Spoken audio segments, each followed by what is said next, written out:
go. Let's go. Got that YouTube stream up. There we go.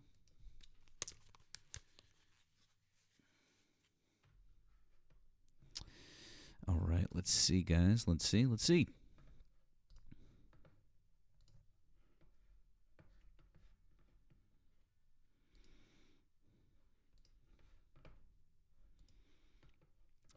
Welcome in, guys. Welcome in. You guys can't help out with the live goal and with the taps. Appreciate it.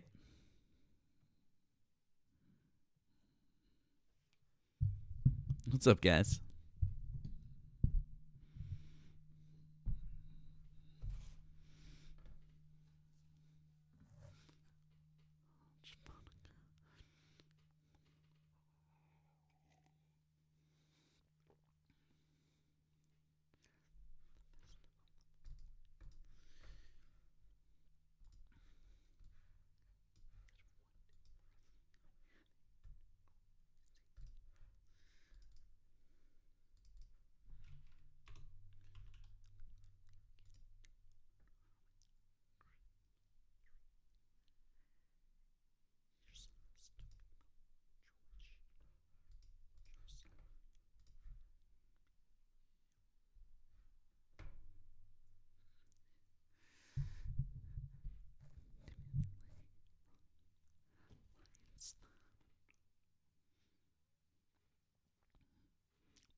Welcome in, guys. Welcome in.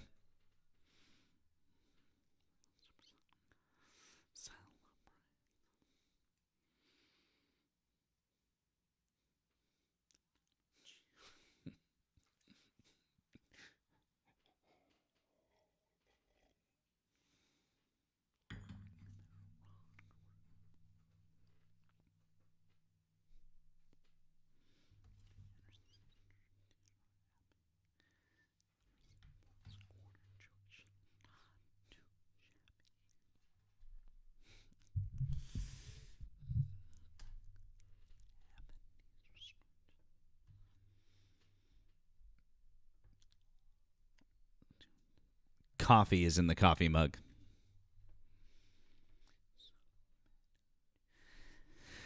Guys, keep tapping that screen.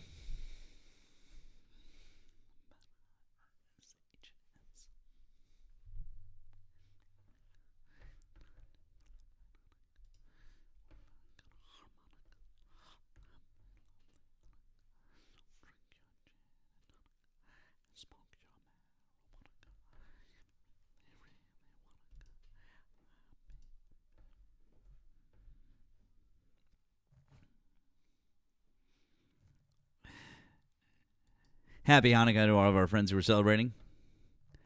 Happy Hanukkah, you guys. Happy second night. Light your second candle. Hello? Joshy, hi, did you vote for Donald Trump? Yeah, I did. Okay, how old are you and what state are you in? I'm 23. I'm in Ohio. Okay. Do you want to discuss one of the subjects above or something else that Donald Trump is doing? I just want to tell you, hail Hitler, nigger. I'm going to rape your fucking family. Awesome. Fantastic. By the way, we love the TikTok shop so much. We love the TikTok shop. And by the way, TikTok, I immediately removed and blocked that guest as soon as he said those things which we know are in violation of your terms of service. Obviously, don't condone those views. And yeah. But MAGA, that's your people. That's your people. Dropping the N-word, saying HH, doing those things. Yep. That's your people. Cool. Cool.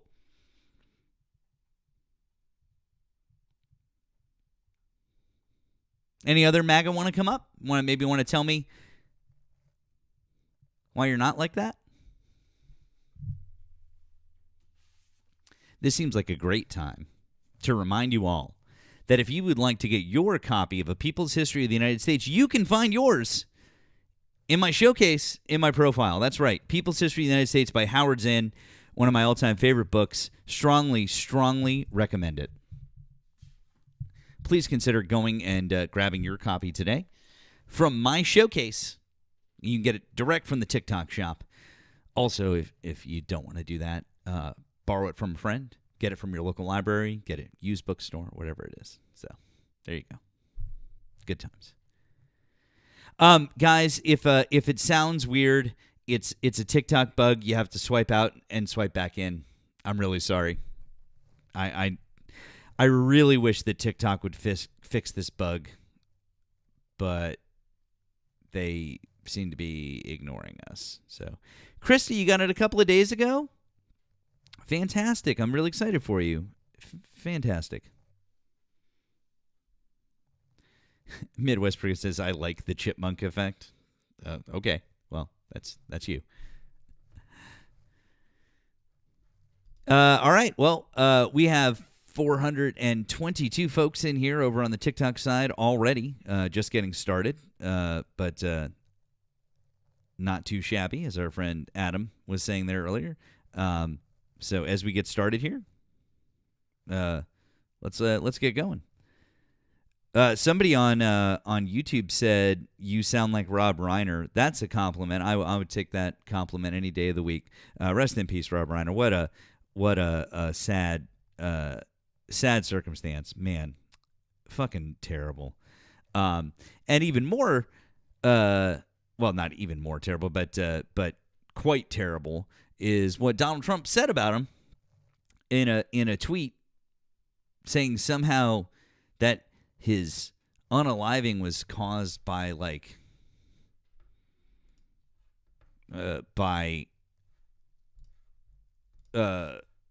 his dislike of Donald Trump. I don't know. It's one of the weirdest fucking things I've ever seen. Anyways, Cool Dog. Hi, did you vote for Donald Trump?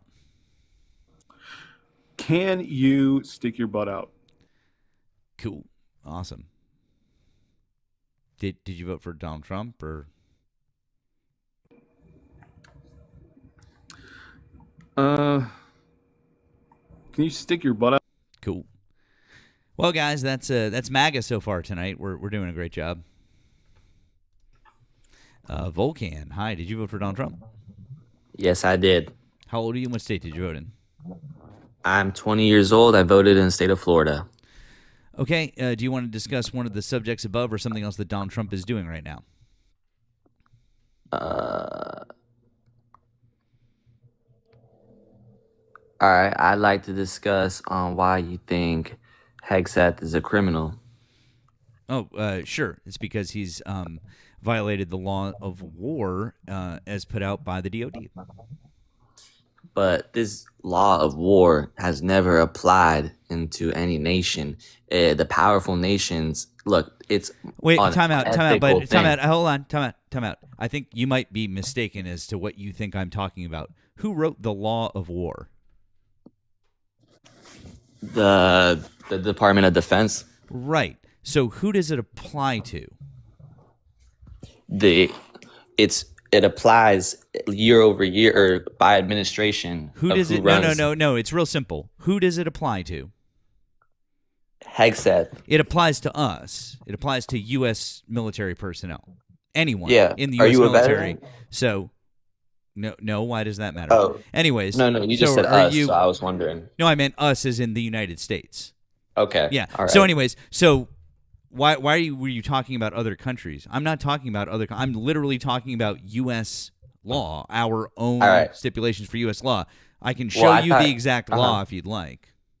I thought you were talking about the International Criminal Court or some of the mandates by the United Nations. I'm not even talking about I'm not talking about the ICC. That's why I literally said the DOD's U.S. law. That's why I said law of war. I could show you, as of updated in 2023, I can show you exactly where that is, and we can read the law together. And you might even be surprised to read it if you've never read it before. Well, nah, I've never read it before. I can't say I have, but would you like to see it? No, I'll take your word for it. You seem like a trustworthy guy, but I mean, you don't really have to take my word for it. In fact, it would probably behoove all of us, I think, to take a look at it. So here it is. This is from the DoD Law of War Manual. This is page 1088. If you'd like to, I'm a pirate now. This is page 1088, section 18.3.2.1. Clearly illegal orders to commit law of war violations. Quote, the requirement to refuse to comply with orders to commit law of war violations applies to orders to perform conduct that is clearly illegal or orders that the subordinate knows in fact are illegal. Now, this is the fun part. The fun part is that it gives an example of what that would be. Do you know what the example is? For example, orders to fire upon the shipwrecked would be clearly illegal.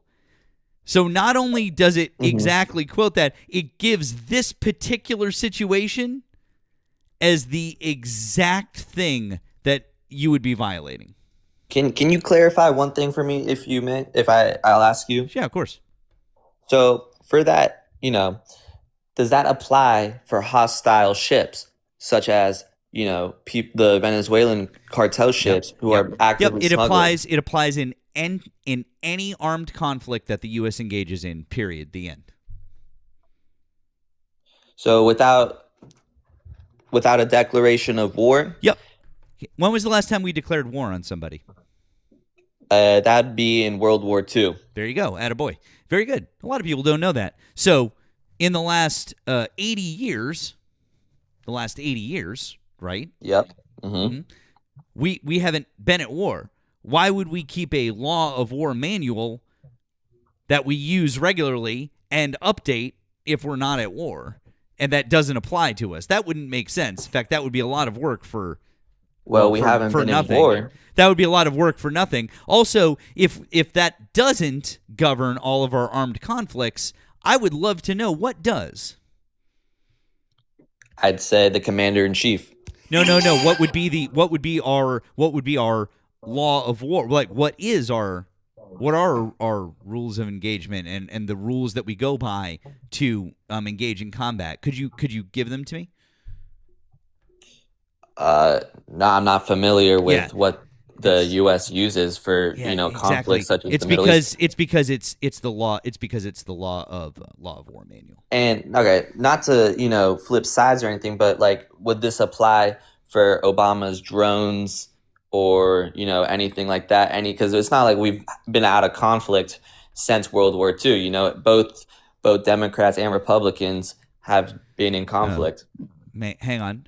We've got Nemo. Welcome in, Nemo. Oh, yeah, this is, we were talking about this last night, actually. This is DoD Directive 2311.01. Neo, did you want to read that out to our friend here? Yeah. So if you pull this up, go to page 3. Policy. This is section 1.2, okay? And read just that right there. That's all you got to read. Okay. It is DoD policy that members of the DoD components, which is the military, comply with the law of war during all armed conflicts, however characterized.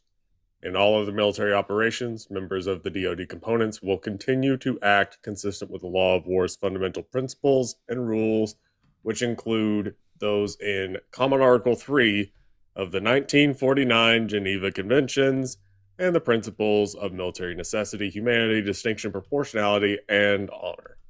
I mean, okay, I respect that. Thank you for enlightening me. But I will say, like, since 1949's Geneva Convention post World War II, I mean, I don't know how you can say that not a single head of war or head of defense, whichever one you want to call it, I can't name you one that's been arrested for a war crime when according to that, there's been countless war crimes from every single administration. So, as far as the one that we're talking about with Hegseth, it's the double tap specifically.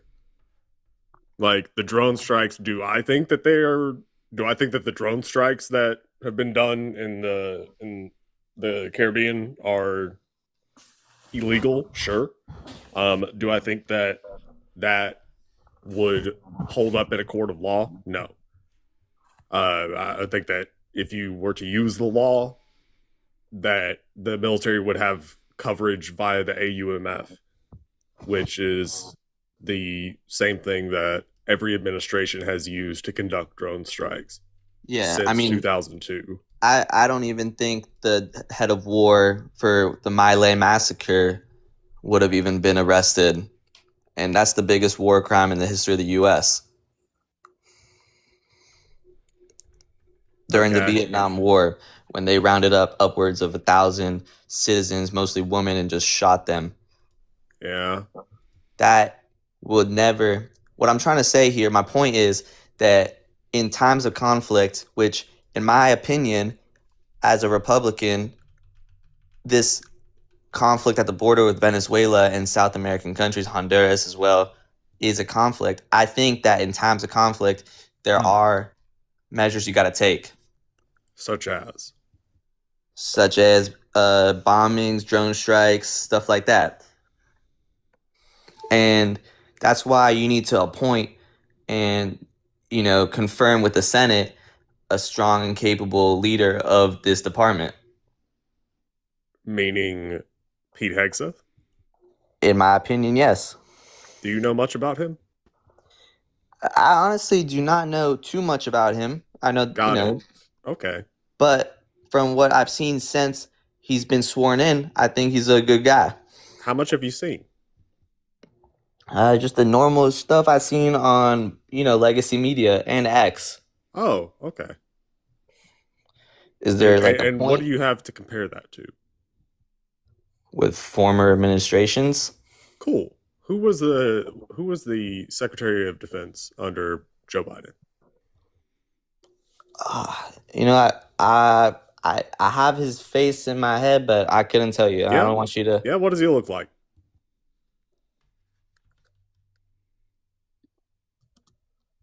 I can hear you typing. I couldn't tell you, man. I'm sorry. Good job, dumbass. How old are you? She's 20. 20. He's 20. Okay. So the point is, dude, number one, you really suck at lying. Don't try to bullshit a bullshitter. We can see through like the act. So you're not gonna you're not gonna be able to bullshit your way through a conversation of, oh yeah, like Pete Hegseth's like really strong Secretary of Defense. I mean, I don't understand. I've seen a lot of things like on X and mainstream media that I don't watch, and compared to past secretaries of defense, who I can't even think of, he's the best. I haven't, before I turned 18, I haven't really been too involved in politics, and that means that you've been involved for 2 years. Then you should be able to have a conversation about this. I am having a conversation, but I can't name Biden's Secretary of Defense. Okay, but if we're talking about the Secretary of Defense, and you tell me that you know who that person is, and it's obvious that you don't, I mean, come on, dude, just say that you don't.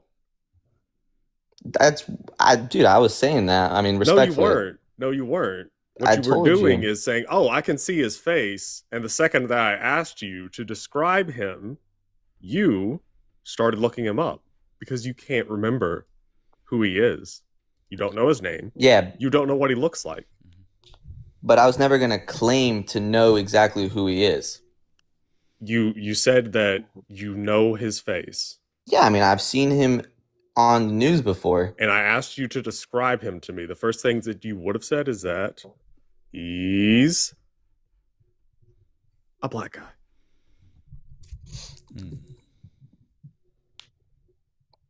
I don't see the relevance, to be honest.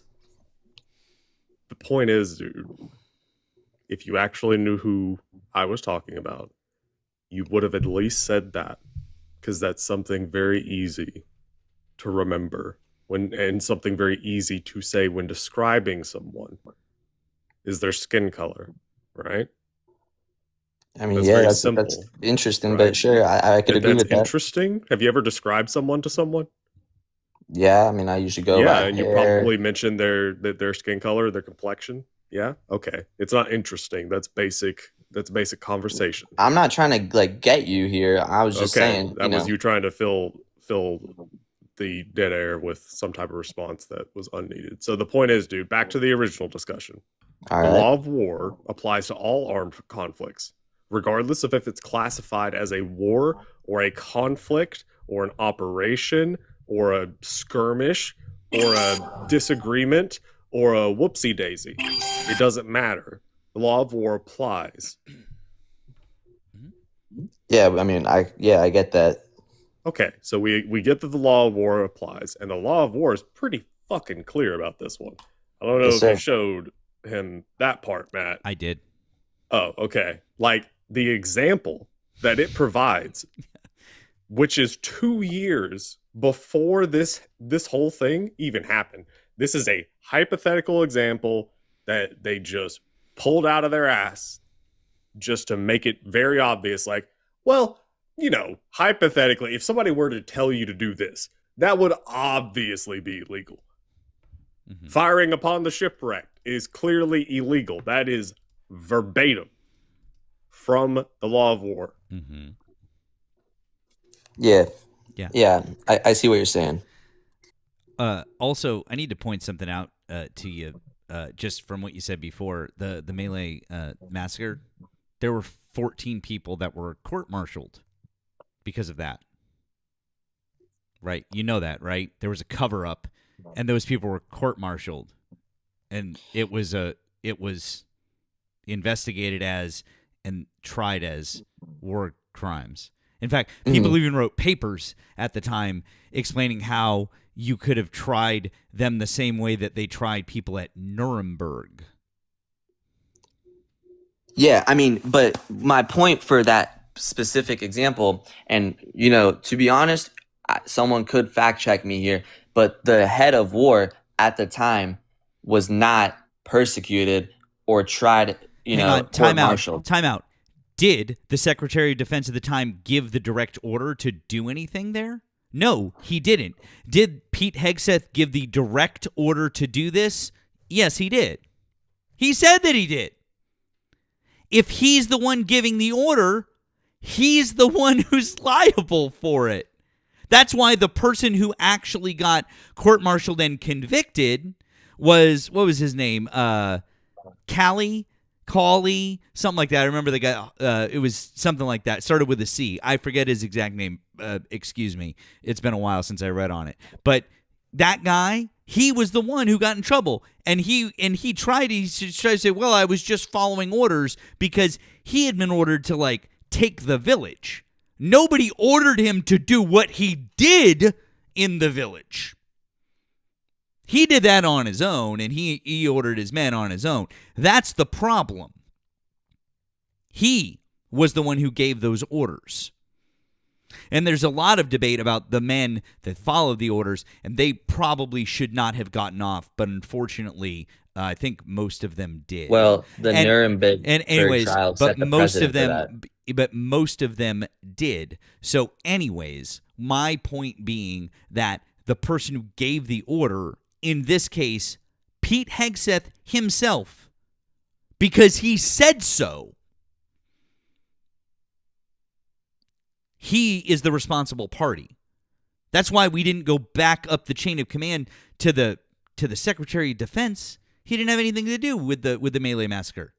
Yeah, I get that, but I mean, you're having a comparison between a show of strength in our backyard, in our region, to a full-blown Vietnam War that, like, it doesn't matter. What did shows. Nemo say to you, and what did I say to you? The law of war, what does it apply to? Like, you mean like the example that I read No, with no. you? What does it? We read to you, DoD Directive 2311.01.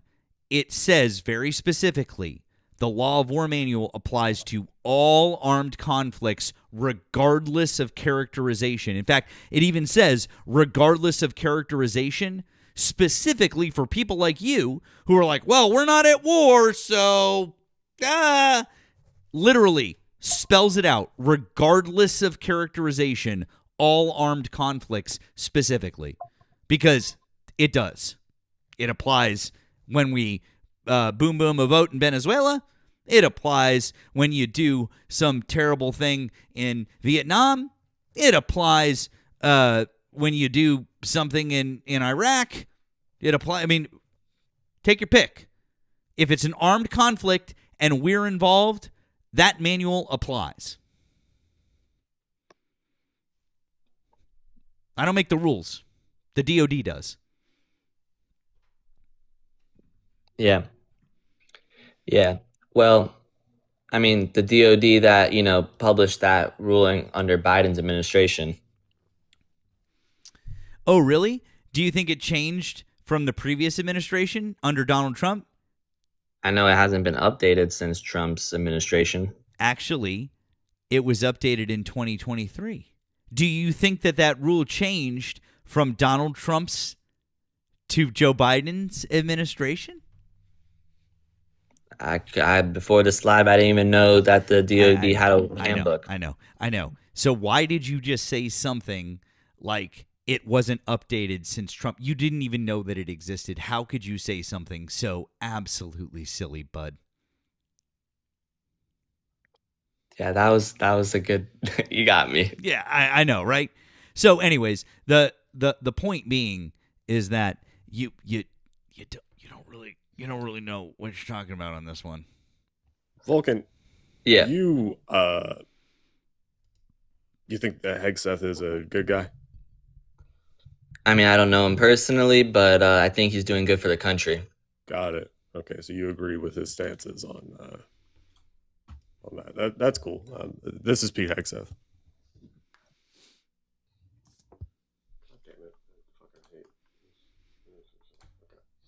There have to be consequences for abject war crimes. If you're doing something that is just completely unlawful and ruthless, then there is a consequence for that. That's why the military said it won't follow unlawful orders from their commander-in-chief. There's a standard, there's an ethos, there's a belief that we are above what so many things that our enemies or others would do. Ain't that a bitch?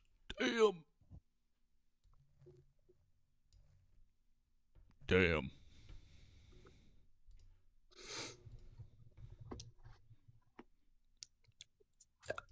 I got a question regarding Hegseth. Like, do you guys, is it do you think that someone else could do it better than him, or do you think that it's because of the way that he's handled what Trump wants him to do? How familiar are you with the military? Never served. Not too familiar. Okay. So Pete Hegseth was in the National Guard. Now, it is a known joke amongst all the branches in the military. It's a known joke. They call people in the National Guard, they call them weekend warriors. That's number one. Because the National Guard, they serve part-time, so to speak. Now, nonetheless, he was in the National Guard. He deployed to Iraq. He was a major. Now, a major can command, at best, up to 1,000 people. That is top end, the upper level for the limit on how many people a major is allowed to command. That's what's referred to as a battalion, okay, which is about 1,000 people. In Pete Hegseth's case, we looked this up.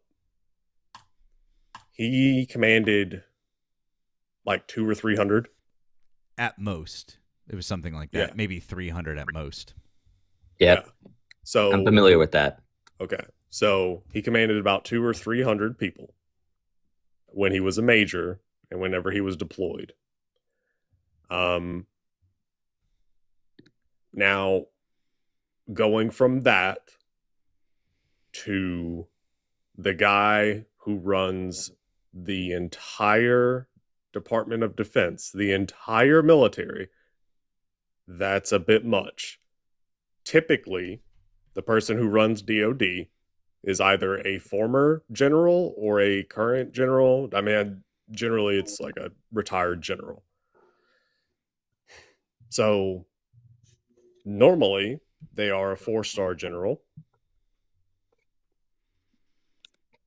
Pete Hegseth is nowhere near that. He was nowhere near being a general, even a 1-star. He was a news host. Yes, he was a major, and then like after he, I guess, got done doing the military thing, he was an anchor. That was it.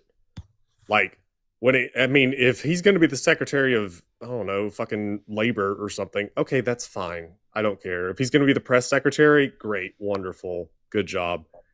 But when it comes to the Secretary of Defense, I expect more.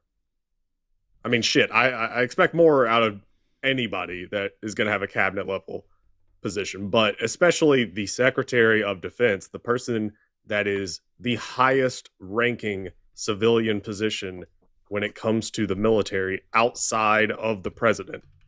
Like, they are number 2. I expect a bit more. Yeah, well, why would, the Senate confirm the guy if they didn't believe in him or, trust him or think he was not qualified? Respectfully, like, you could think he's not qualified, and, I can see your point on why he's not qualified, but at the end of the day, in my opinion, the checks and balances of the government, he passed the test. He proved that he was qualified enough to be, sworn in. Because was a simple majority? Yeah, it's a simple majority in the Senate. Just the simple majority. Yeah, a simple majority said okay. Oh, it wasn't actually a majority. Vance had to do the tie-breaking vote. Oh my God. It wasn't even a majority. Oh, that's beautiful. Do you remember? Holy shit, that's great. Wait, am I wrong about that? Wasn't that the one Vance had to come in and do the tie break? I'm almost positive that it was either 51-49 or it was 50-50, and Vance had to do the tie-breaking vote to get him in. Unless my memory is going, it might at the end of the day, that's still. Yep. Vance had to do a tiebreaker. It was 50-50. So he didn't even get it. And by the way, when the head of your party is directing you to do something and you're the Republicans and they don't stand up for anything, they're literally not doing what they're supposed to do. They're not doing the check. They should have done the check, but they're not doing the check. And, of course, if you're a senator and you want to keep your job, and the President of the United States is standing there with the world's richest man next to him going, if you don't vote for Pete Hegseth, we're going to primary you, and we have all of the fucking money in the world to bury you, and you want to keep your job, what are you going to do? Well, you're talking about corporate PACs? No, I'm talking about literally Elon Musk and Donald Trump promising to primary anybody who doesn't go along with their agenda, which is what they literally said publicly. I mean, unfortunately, you don't think that applies for the other side of the aisle? Why are you doing whataboutism? We're talking about Donald Trump and Elon Musk. And by the way, I think all corporate money should be out of politics. That's neither here agree. nor there. Cool. Then let's talk about Donald Trump and Elon Musk, because you're talking about Pete Hegseth and why he got put in position as cabinet secretary. It's because the president of the United States and the richest man in the world have the power to put people out of jobs. It's literally like holding a pew-pew to their head going, do you want to make it? Do you feel lucky? Do you feel good? Because if you don't, I'm going to primary you. And I'm going to put so much money with your opponent, and I'm going to tell everybody that you don't support me, Trump, and I'm more popular than you, and I have more money than you, and you're going to lose your job. It's real fucking simple, dude. That's how he gets everything at this point in time, is he can go to those people and just go, I have more money than you. And that's why the few people that are breaking with him from an agenda standpoint, he is flipping out about, like Marjorie Taylor Greene and Rand Paul and Thomas Massey and Lauren Boebert to a degree, and now Nancy Mace, oddly enough. But that's why he's freaking out about these people. That's why Marjorie Taylor Greene is like, fuck it, I'm going to resign. Because she knows it's a no-win situation. She's going to get primaried. The president said it. Do you understand how this works? Yeah, I get it, yeah. Yeah, so that's it. That's why he got in. And even with all of that pressure, with all of that, that man barely made it. He made it on a single fucking vote, and it was the tie-breaking vote from the Vice President of the United States.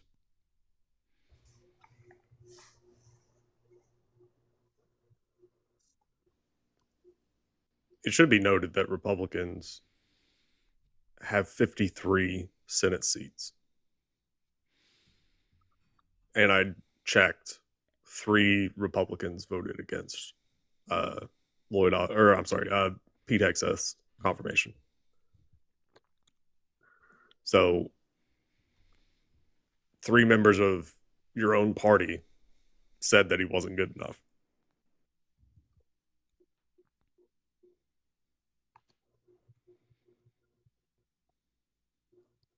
And well, is there what has he done now that he has the power for you to think he's doing a bad job putting America first? When you say he, are you referring to Pete Hegseth, or are you talking about Donald Trump? Well, I would say a mixture of both, to be honest. Like, I think Trump has a close connection with Hegseth, a close relationship. Right. Okay. So, as far as Pete Hegseth, it's pretty simple. So he's the Secretary of Defense, right? So I expect him, especially because he was in the military. So even if he didn't actually have a command that was worth a shit, he knows better, right? He literally broke OPSEC, operational security, at least 2 times that we know of. Whenever he started texting out battle plans in a signal. Come on. Come on. Tell me about that. Come on, you guys all Come say on, the man. same Tell stuff. me about that. I couldn't name the past Secretary of Defense, but now I'm going to become an expert whenever it comes to operational security. Go ahead. Man, it was a simple mishap. It was a mishap. And, I know that people didn't go to Leavenworth for less than that. You don't know what Leavenworth is, do you? No, sir. Military prison. You could have just said that.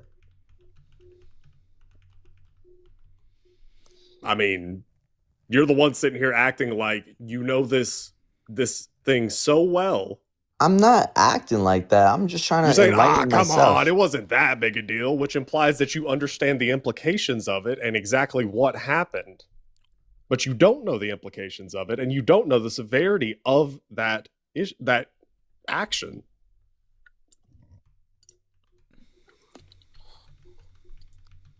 ChatGPT is going to tell you that yes, it was bad. I can hear you typing again. No, that's not No. me. I promise. No, that was me. Because I was pulling up something on the screen for him, Nemo. That was me. Because I wanted to pull something up for you because I wanted to compare two things for you because what Nemo is telling you. So, number one, what did the Inspector General, the Pentagon Inspector General, say in the report specifically about Pete Hegseth? Let me know. He violated agency policy, and he violated DoD rules because he shared sensitive details about an attack that could have put our service members in harm's way. Did you know that? Yeah, I mean, yeah. Okay, cool. So, just thought you should be like aware of that. Are you familiar with a gentleman named Jack Teixeira? No. Jack Teixeira is a member of the Massachusetts Air National Guard, right here, where I live. I'm in Massachusetts, and he actually was charged with 6 federal counts of retaining and transmitting national defense information. Did you know that? Nope. Yup. Guess what? He's in jail for 15 years. Mm-hmm.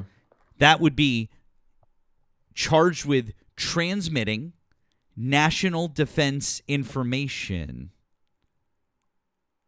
Transmitting national defense information. What was it that Pete Hegseth did with his signal chat? Oh, that's right. He transmitted national defense information unsecurely, right? Yeah. Well. Cool, awesome. And so this kid, this 21-year-old, he's going to be in jail for 15 years because he did he do it intentionally? He's going to be in jail for 15 years because he did it. Oh, does it matter? I'd say the intent matters a little. Yeah. Awesome. Do you know what he was doing? No. He was showing it on Reddit because he thought it was cool. So he was showing. Do you think that he was? Do you think he was like in communication with like the Chinese or something like that, and like back channeling? Not necessarily. No, he wasn't. Exactly. So does it really matter? Does it really matter what the intent is? Oh, so you think that? I mean, I guess then you think that Hillary Clinton is completely 100% innocent, then, right? Because if intent matters, then she didn't do anything wrong, right, with her emails. Well, I think her emails. I think the main concern was the information in the emails. To me personally, so rather now than you're the saying fact that it's they got okay, leaked. great. Now you're pivoting to it's the information in the thing that's important. So we went from just doing the thing to the intent of the thing to the information in the thing. You're if you keep backing up, you're not going to have any more room on the field for those goalposts. Well, okay. Can I ask why? And just let me. I'm just trying to learn here. I think the important thing is me getting more informed to hopefully and I come up with a judgment and maybe I'll be on your side soon. But why is Hegseth not? Why did it get brushed off then? If it was such a big deal to you that this national security mishap occurred. When you say, why did it get brushed off? What do you mean? Like why is Hegseth not being, investigated for, leaking information or anything like that? Unless he is, but that's not what I've heard. I mean, So he was questioned in Congress about it. yeah. And so what was the result of that? I mean, Fuck if I know. I think the hearing's still going on. yeah, but also Or the investigation, rather. Yeah, but also the Pentagon. Wait, hold on. I want to be clear. I'm sorry. Are we talking about the Signal Gate or are we talking about the Venezuela thing?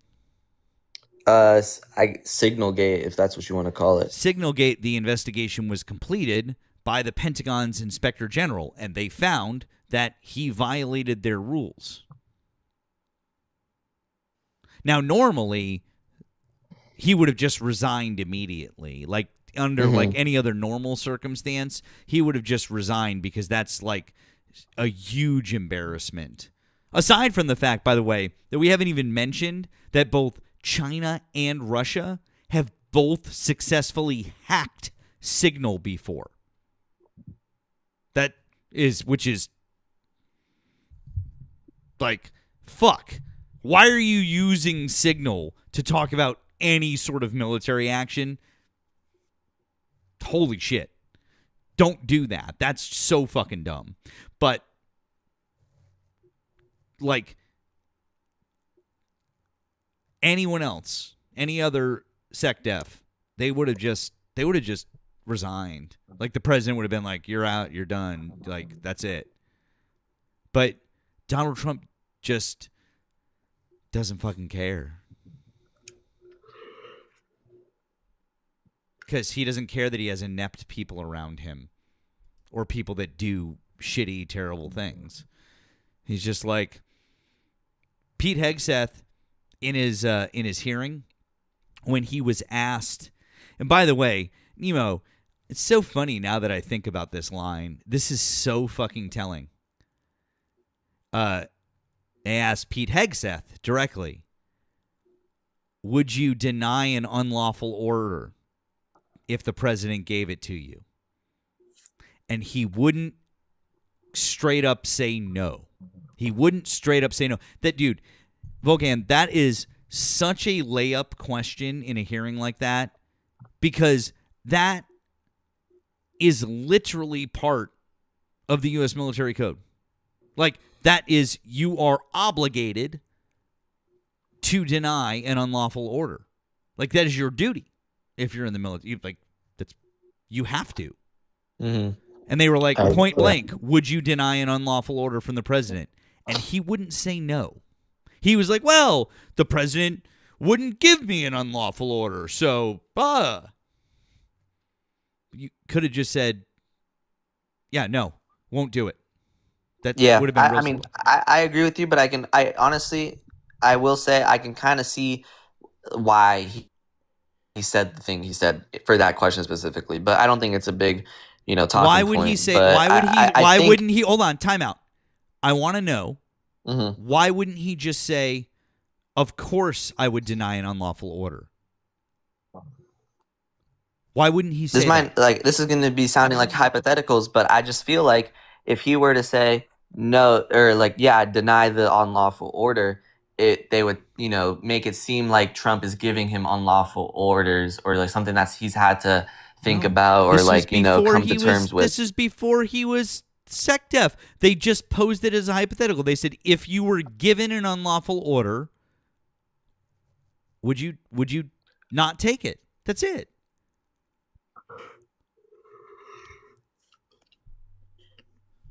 I don't like, dude. I'm confused. Yeah, I mean, I've definitely learned more of Hegseth than I have, anywhere else from this live, and I appreciate that. What'd you learn? And well, what do you want me to say? I learned that he's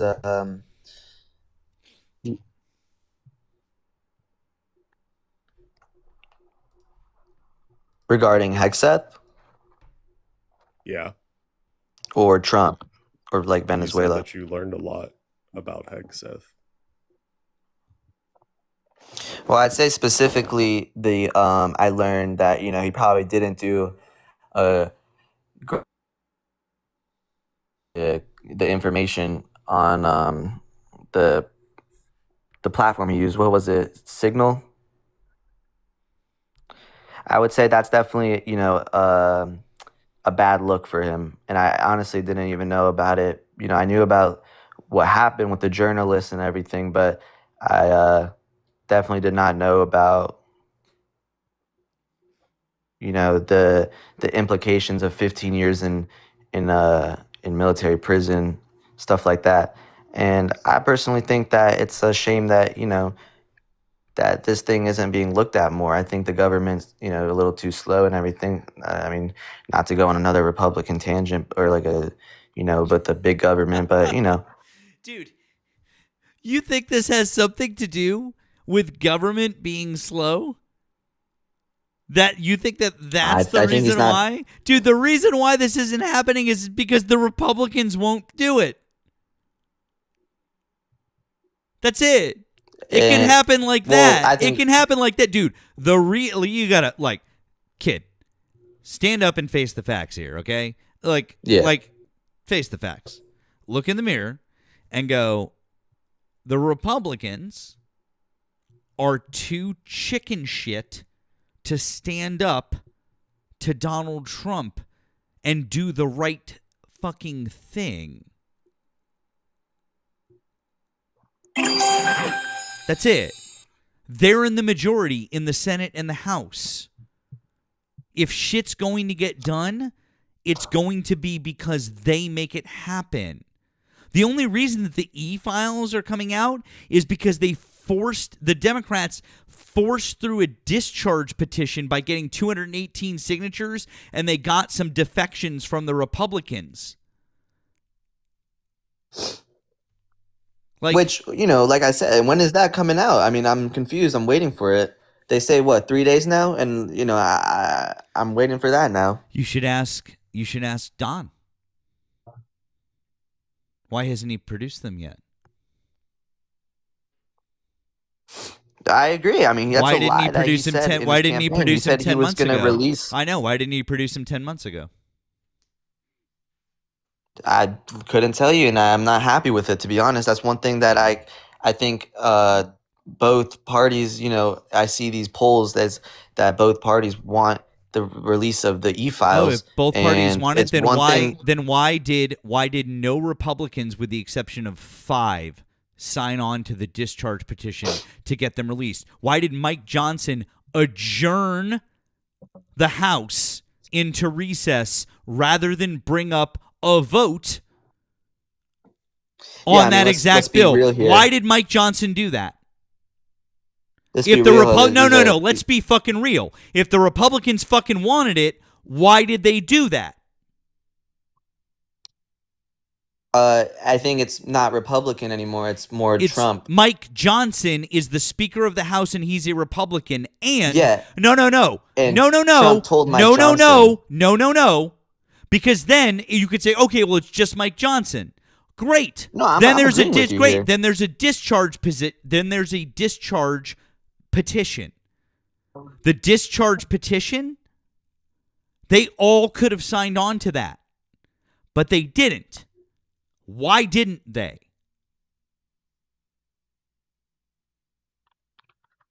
Because of Trump's influence on the whole party. I mean, like, I don't know. Like, you mentioned this earlier. Right. Is like, So it's all of the Republicans. They're all complicit.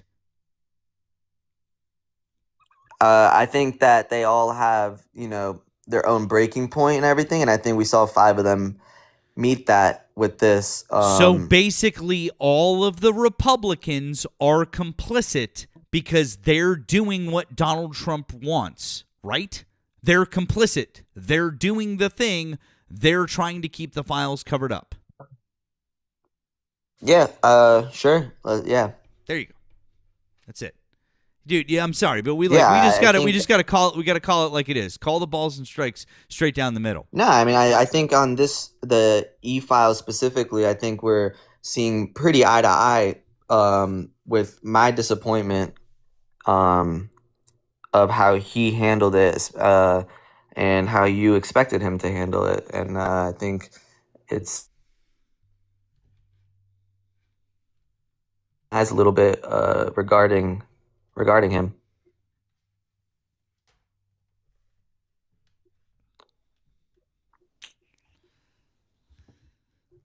All right, man. Well, you got anything else you want to talk about, or you might want to? I think we might be moving on to someone else here.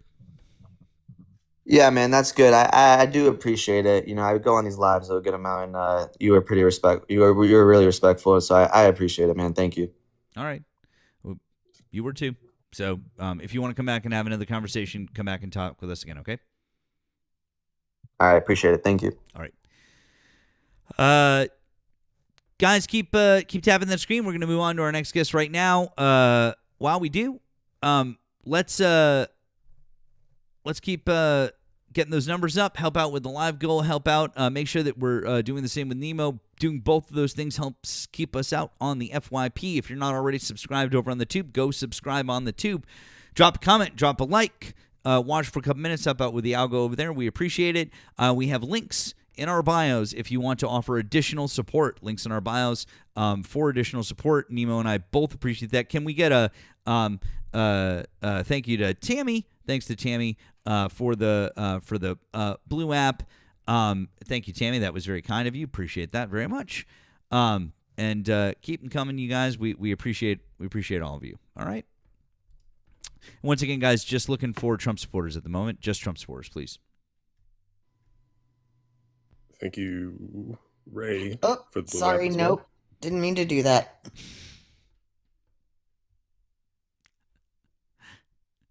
Let's try that again, Nemo.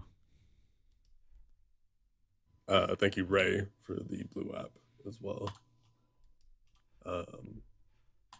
You were asking why Pete Hegseth didn't use more secure versions of communication, because Pete Hegseth is an incompetent jackass.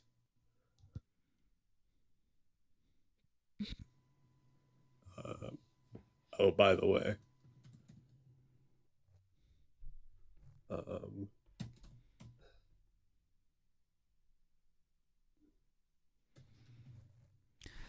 we had 3 people in the guest box that all were definitely MAGA, and then they all ran away the minute that I dropped our friend Volcan there. Guys, God damn it, Nemo, what the fuck? Bro, what is going on lately? They hate me. Oh, damn. All right. I'll see you in a minute. Guys,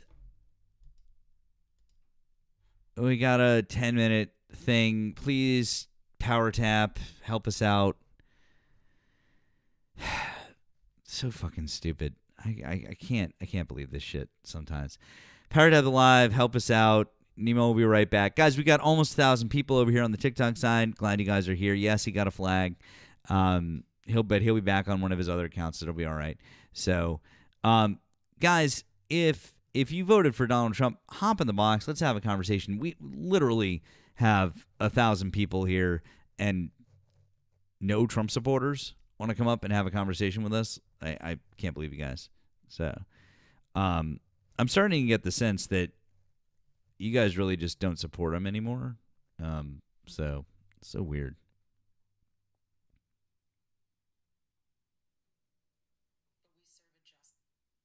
Oh, God.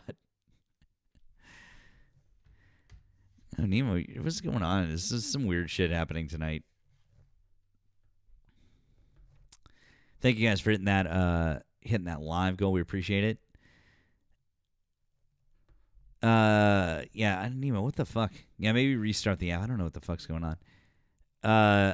I'm looking, guys. I am definitely trying to invite some folks here. Here, Yorkie, I've invited you on up. Come on up, Yorkie. Oh, shocker! Yorkie declined our invite to come up. I am so surprised. This is my surprise face, you guys. I can't believe that Yorkie. Here, we'll try again. Try again, Yorkie. Just hit the accept button. Come and tell us all about it. All right, let's try this again, Nemo. Hey-o. There we go. Freaking TikTok. Dude, when you send me shit on Discord like that, I need a fucking jump scare. I mean, like, give me a fucking trigger warning, okay? Because I was like, Yeah. Um, yep. Are we This really? is apparently like this is trending on TikTok. But like that clip, I mean I clipped it down a bit. But it if you just type in Erica Kirk, he's sovereign, like the top videos about it are just like talking about the crazy eyes. All right. All right. Here you go, guys. That's about as big as I can make it at the moment. So enjoy.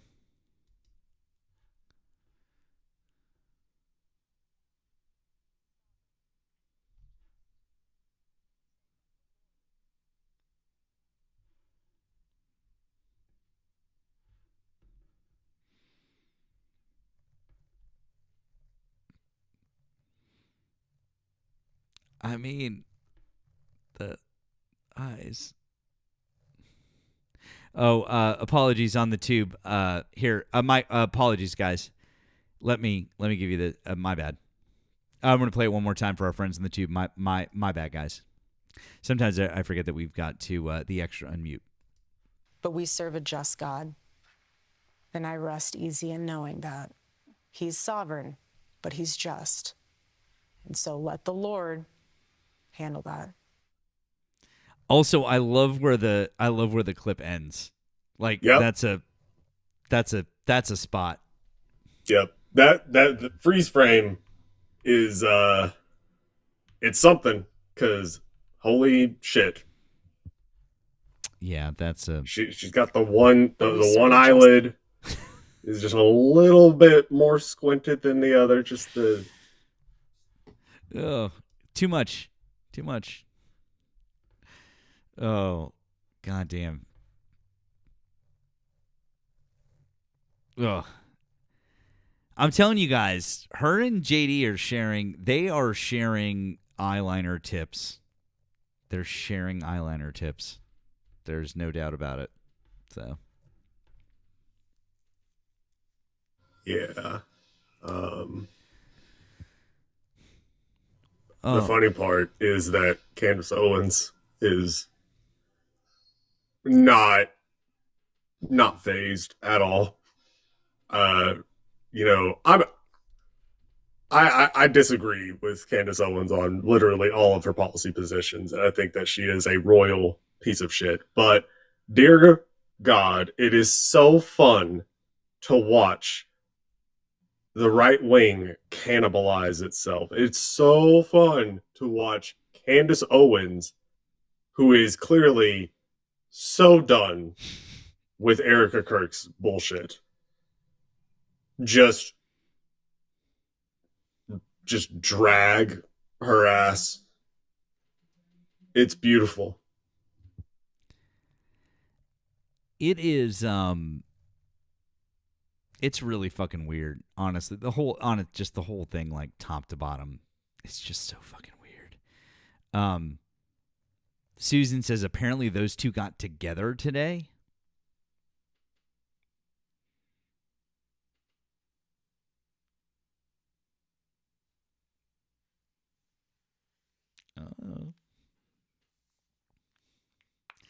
Do you think they shared a couch together? Dude, I've invited Yorkie like 10 times now. Yorkie, what the fuck? Why won't you come up? Are you afraid to talk to us? I guess I don't know. Guys, if Yeah. you're not afraid to talk to us, would you please request that up? Have a conversation. It'd be nice.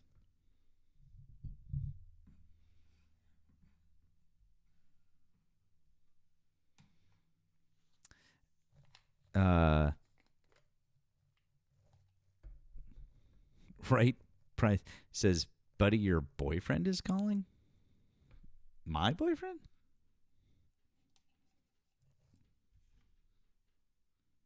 I don't think so. It's weird.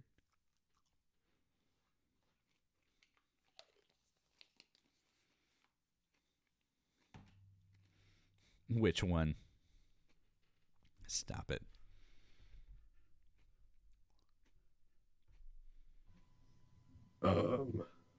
Oh wait, Maureen, I just saw that. Thank you for the blue app. It said TikTok is a bitch. You're right. It is. Thank you for that. Really fucking is. Let's see. No. Oh, you're not in the request. Oh. Boo. You guys are really high. Oh, no, you are on the request. Oh, nice. Come on up. There you go. Come say hi. Let's have fun. Have some fun. Come chat.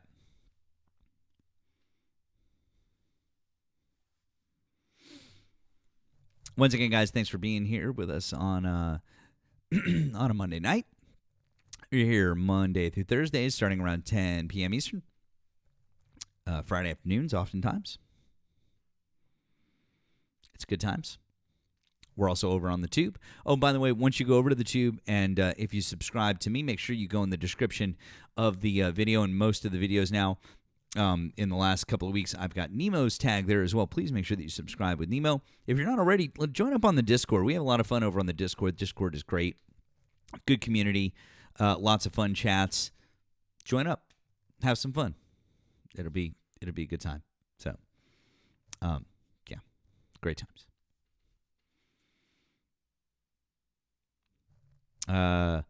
Right, Pride, redo.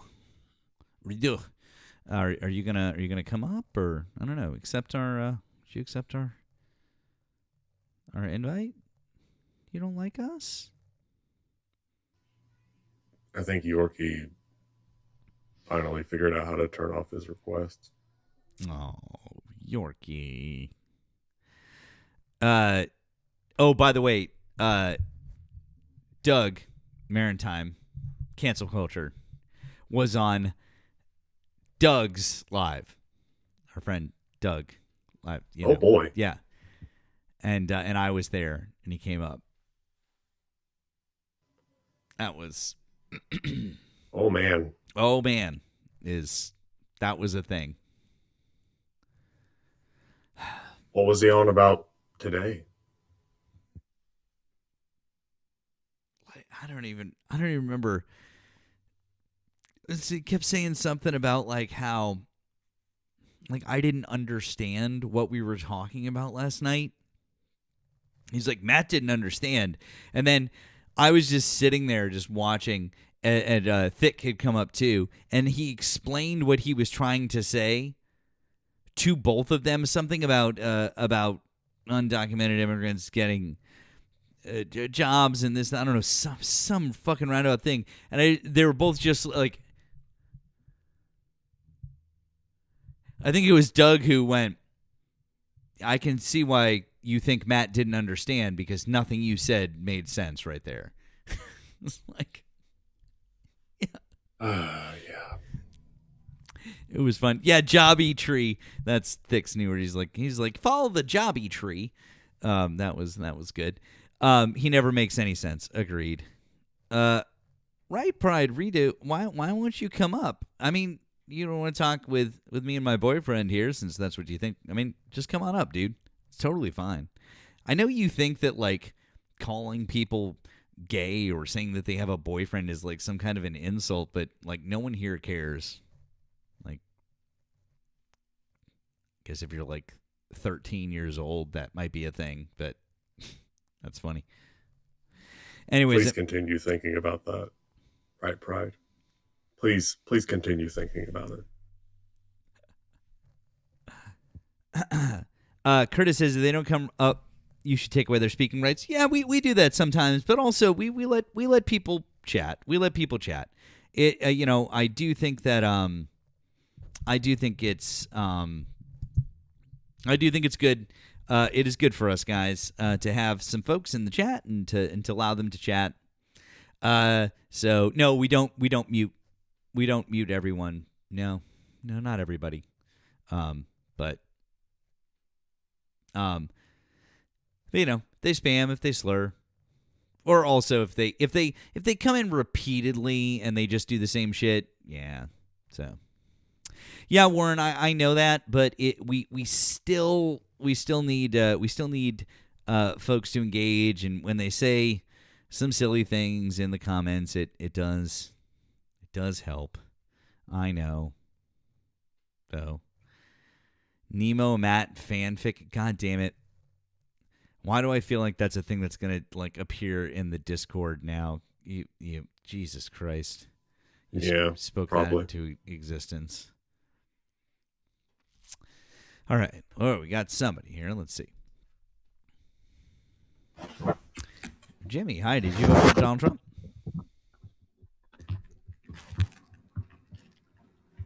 Jimmy.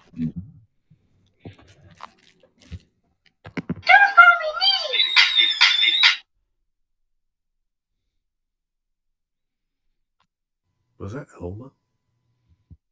No idea.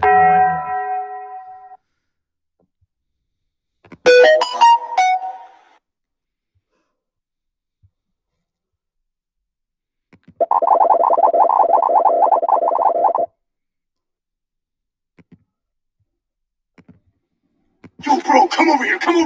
Check out my new shoes. They're the brand new 1, 2, buckle my shoe. 3, 4, buckle some more. 5, 6, Nike kicks. Oh, that is. 早上好，中国！现在我有冰淇淋，我很喜欢冰。 All right, then.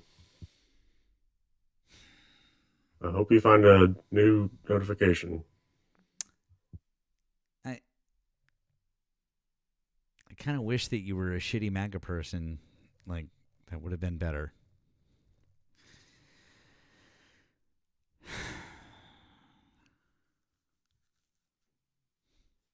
Yeah. So, how about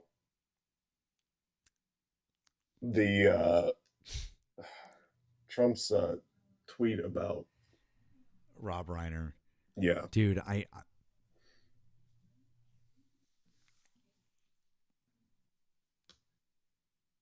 that fucking sent me over the edge this morning. I was just like, fucking hell. Yeah. It's majorly fucked up.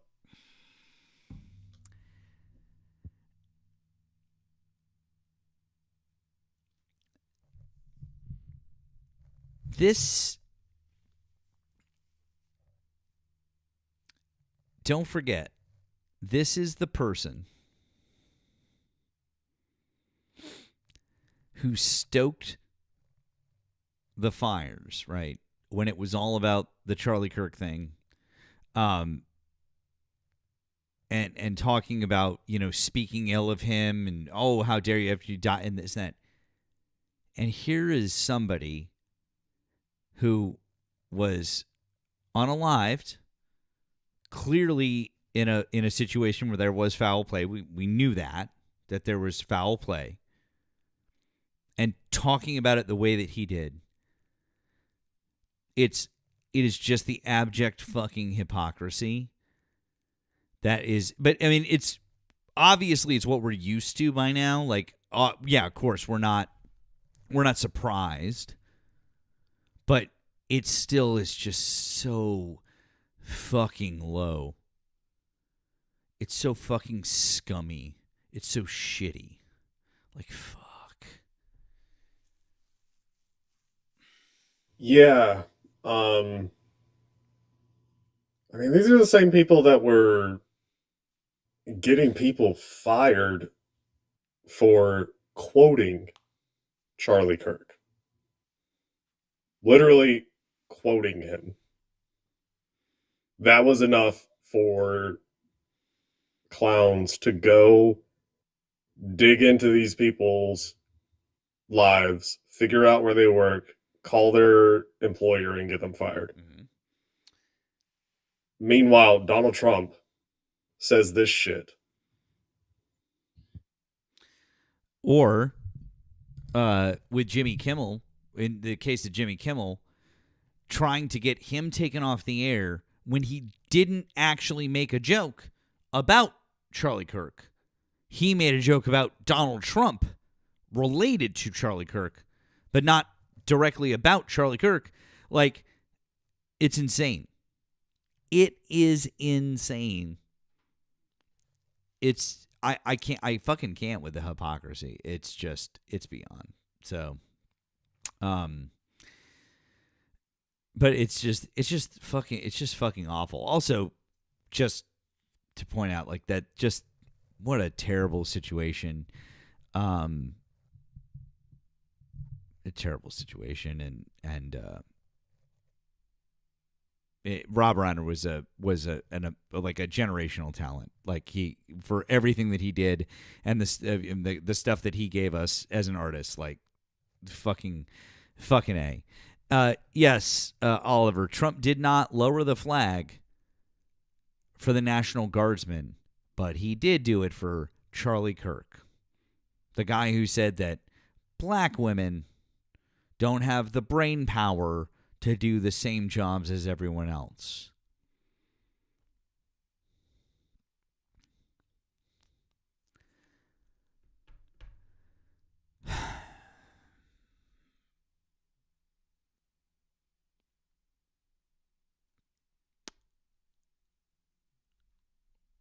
Yeah.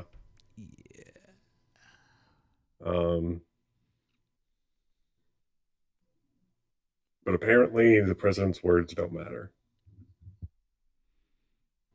I mean, according to Doug, the president's words don't matter. It's exaggeration. It's hyperbole. It's, we're in a different age where the words of the most powerful person on the planet, not a huge deal.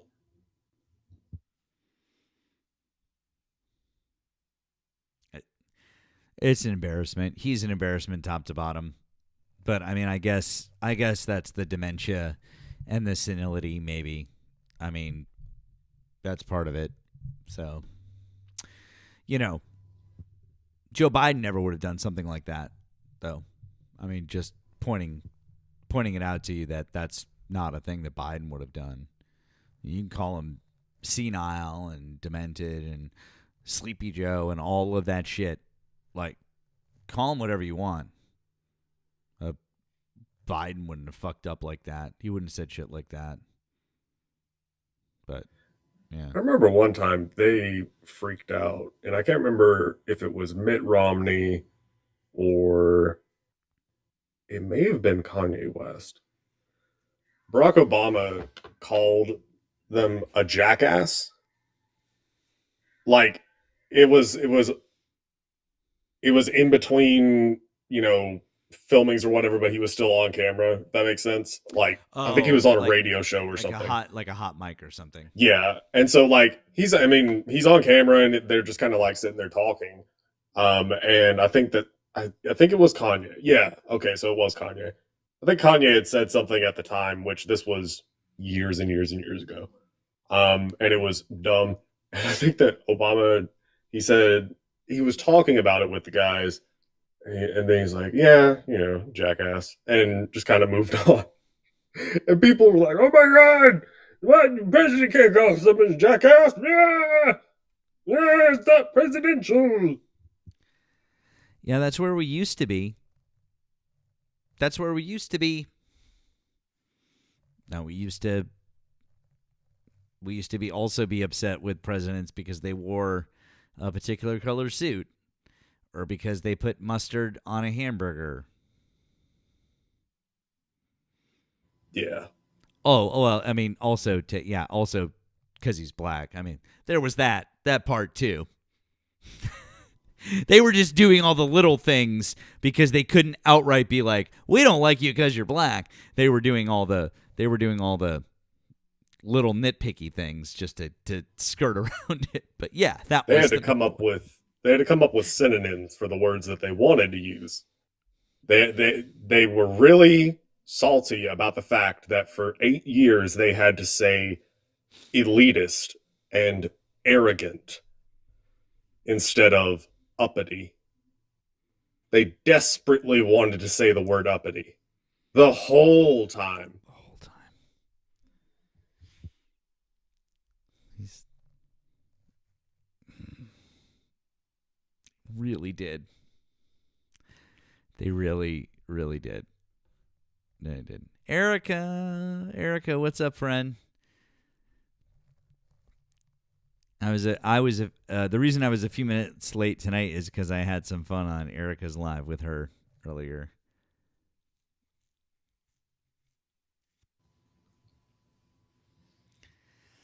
We had some fun. Heavy on the exclamation points. Oh boy, Obama felt like a lifetime ago. Yeah. Yeah, guys, I know. Same.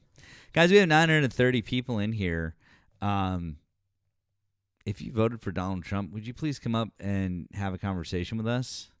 That would be great. Brett Raiders, welcome in. That's wonderful. We're so glad you guys are here.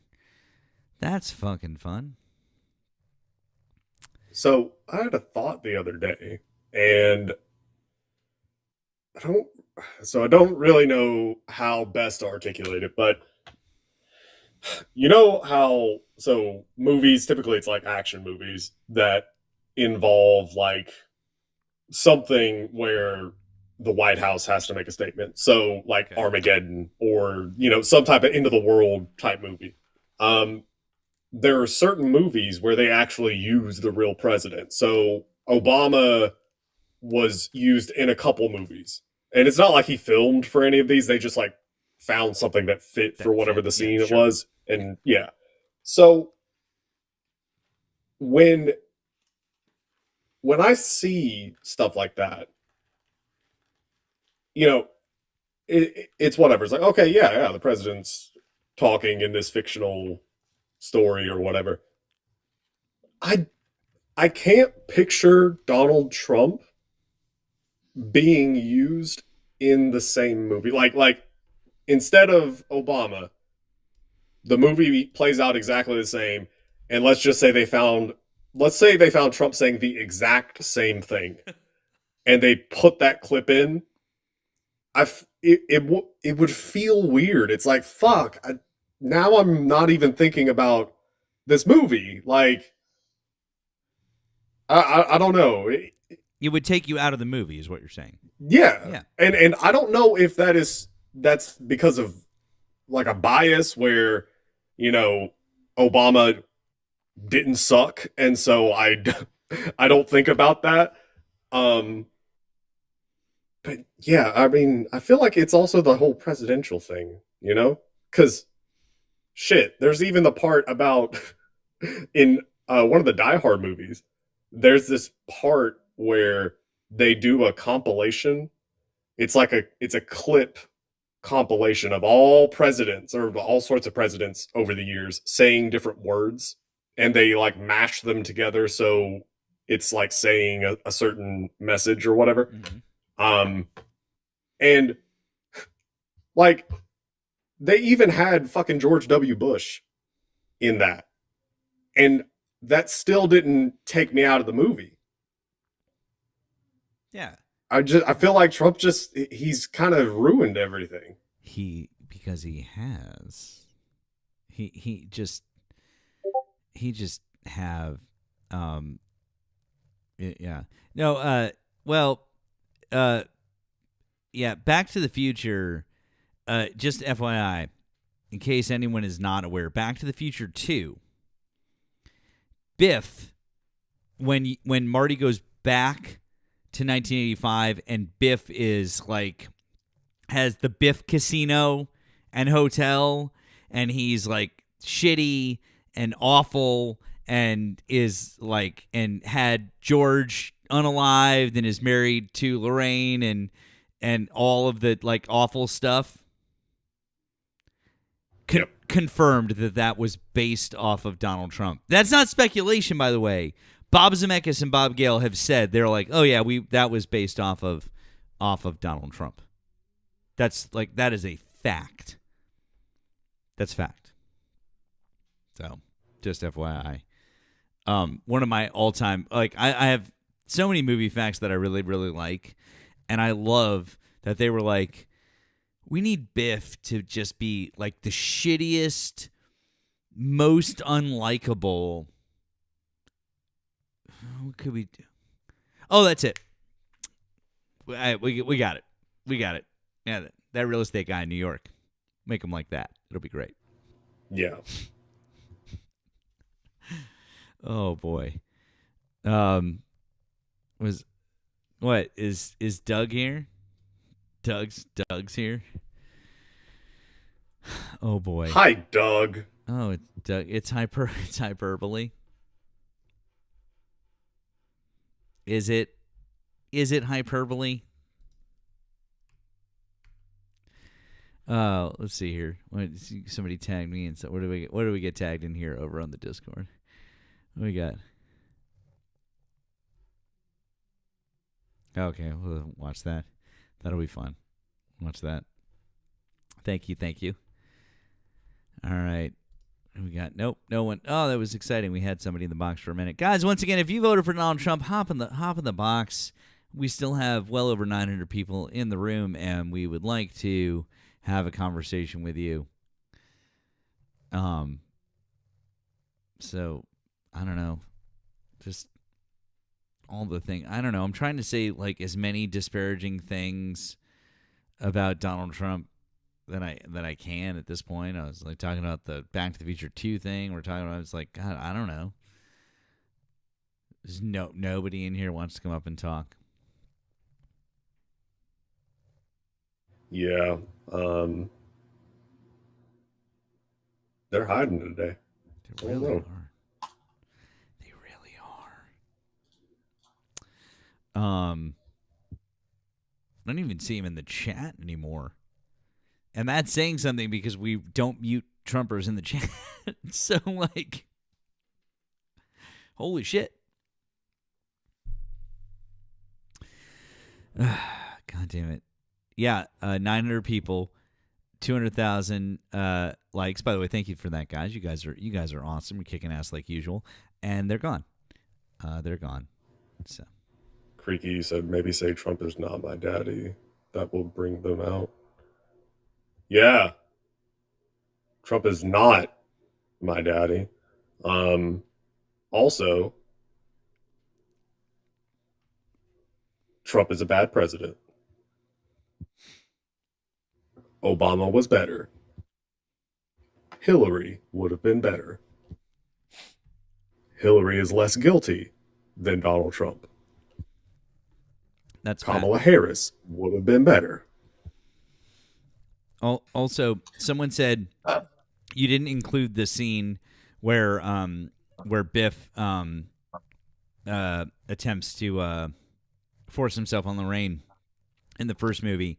That's because, in fairness, they've only specifically talked about the fact that the 1985 Biff is the one that they like the 1985A, when Doc Brown draws the branch off timeline and Marty goes back and he's the real estate mogul tycoon guy, like with the shitty hairpiece and the whole thing.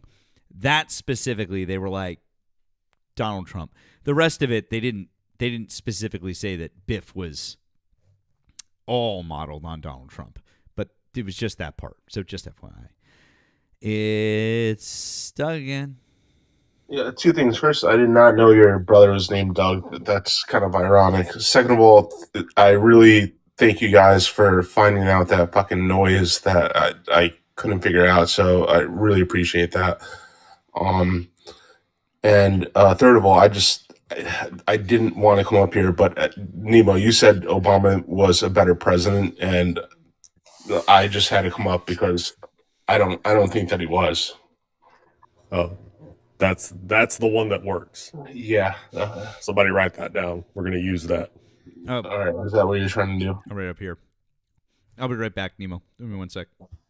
So, how's Obama not a better All president? right. From an unbiased perspective, okay. So I'm literally just talking as a regular human being. Reason why I don't agree with you is because he did too much compromising, right? And could have probably gotten universal healthcare done if he didn't compromise, right? And so that's why I think he was bad. because he had total power and he didn't use it. Right now, we're seeing Trump with total power, and we're seeing him use it effectively to pass his agenda. So I agree that Obama was big on compromising. I disagree that he could have gotten like single payer health care. I sincerely disagree with that. He had control of all three. He had control of everything, dude. Yeah, I mean, like, if you're talking about the filibuster-proof majority, then, yeah, he had that for, like, 6 weeks or something. And during that time, that's what they used to get Obamacare through. Like, that's the thing, is that Obamacare was a compromise, though. What I'm saying is that he could have done it if he wanted to. He just didn't wield the power that he had effectively. Look, I'm biased, regardless of legislation that I agree or disagree with. I'm just saying that from a presidential standpoint, when you have all that power, he could have enacted more than what he did, and he didn't. And that's all. That's literally that's the basis of what I'm saying. Okay. So, I mean, what? How could that have been done? Because again, like I agree that the ACA was the compromise, and I agree that Barack Obama compromised frequently, but push through single payer healthcare. He could have done it. Well, the reason why he couldn't have done it is because there were Democrats at that time who refused to vote for single payer healthcare. And there were Republicans who refused a bunch of shit that Trump did, but you know what? He got it done, right? He forced it through, right? So I don't agree with that logic because Obama could have done it as well. How? The same way Trump did it, right? People weren't on board with a bunch of with the big beautiful bill, right? Who was it? There was the Tea Party members. The big beautiful bill. So you're talking about Trump's, like, the legislation this year? Yeah. What is that?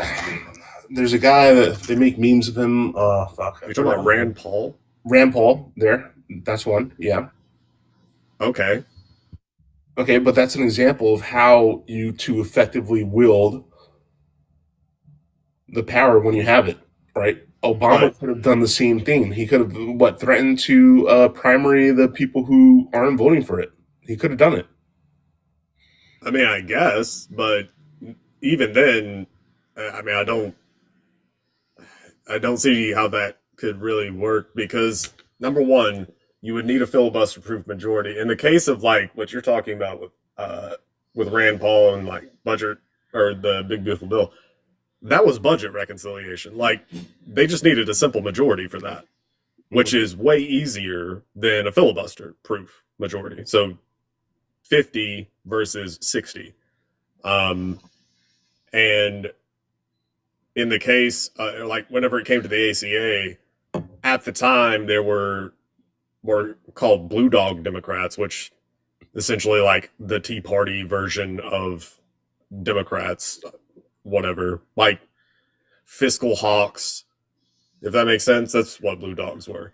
And like the guy from West Virginia. Kind of, yeah. Yeah, I think that Manchin was probably like the closest that you would get to a Blue Dog. But yeah, there were like really conservative Democrats in the party at the time. Like, you have to think about it doesn't feel like it was that long ago, but it was. Like, I mean, things were dramatically different in 2009. Do you understand my overall point? Or wielding the power of the presidency to enact your policies, like he didn't do it. He didn't do it. So I mean, I agree with, I guess, the gist of what you're saying. I disagree with the example that you're giving, right? Like the ACA, that's a bad example. But do I think that Obama compromised a lot? Yeah. And that is one thing that I frequently criticize him on, is Yeah, that's the only point that I'm trying to make and Matt just got back. Just the fact that wielding the presidential power effectively, right? And I don't think that Obama did it effectively, and I think Trump is doing it effectively, regardless if you believe in his policies or not. That's not what I'm arguing. Who's done a better job enacting their agenda, Donald Trump or Barack Obama? I would argue Trump. In what world? In what world? Who's passed more legislation? Well, it's not about number of legislation. It's literally about legislation, because legislation is how we account for a presidential agenda. Well, then, let's talk about EOs, right? Sure, we can talk about EOs all day long. And what happens when the next president gets in that doesn't like anything that Donald Trump did with EOs? They're gone. It's gone. Sure. It's done. So basically, dude. So there's nothing. An EO is a thing that can just be, it's like a whiteboard. It's like the previous president in his office was like, doop-a-doo, boop-a-doo. And then the next president comes along and goes like that. I think you're discounting the effectiveness of EOs and policy enacted during a presidency. Just to be clear, I just want to check. Okay, great. I just want to check one thing with you. If we're talking about effectiveness of agenda being enacted, is it only for the time that the president is in office? It's a big factor. I'm asking you, is it only for the time that the president is in office, yes or no? Well, we've seen some EOs that were enacted. No. We're not talking about EOs. We're not talking about EOs now. I'm not talking about agendas.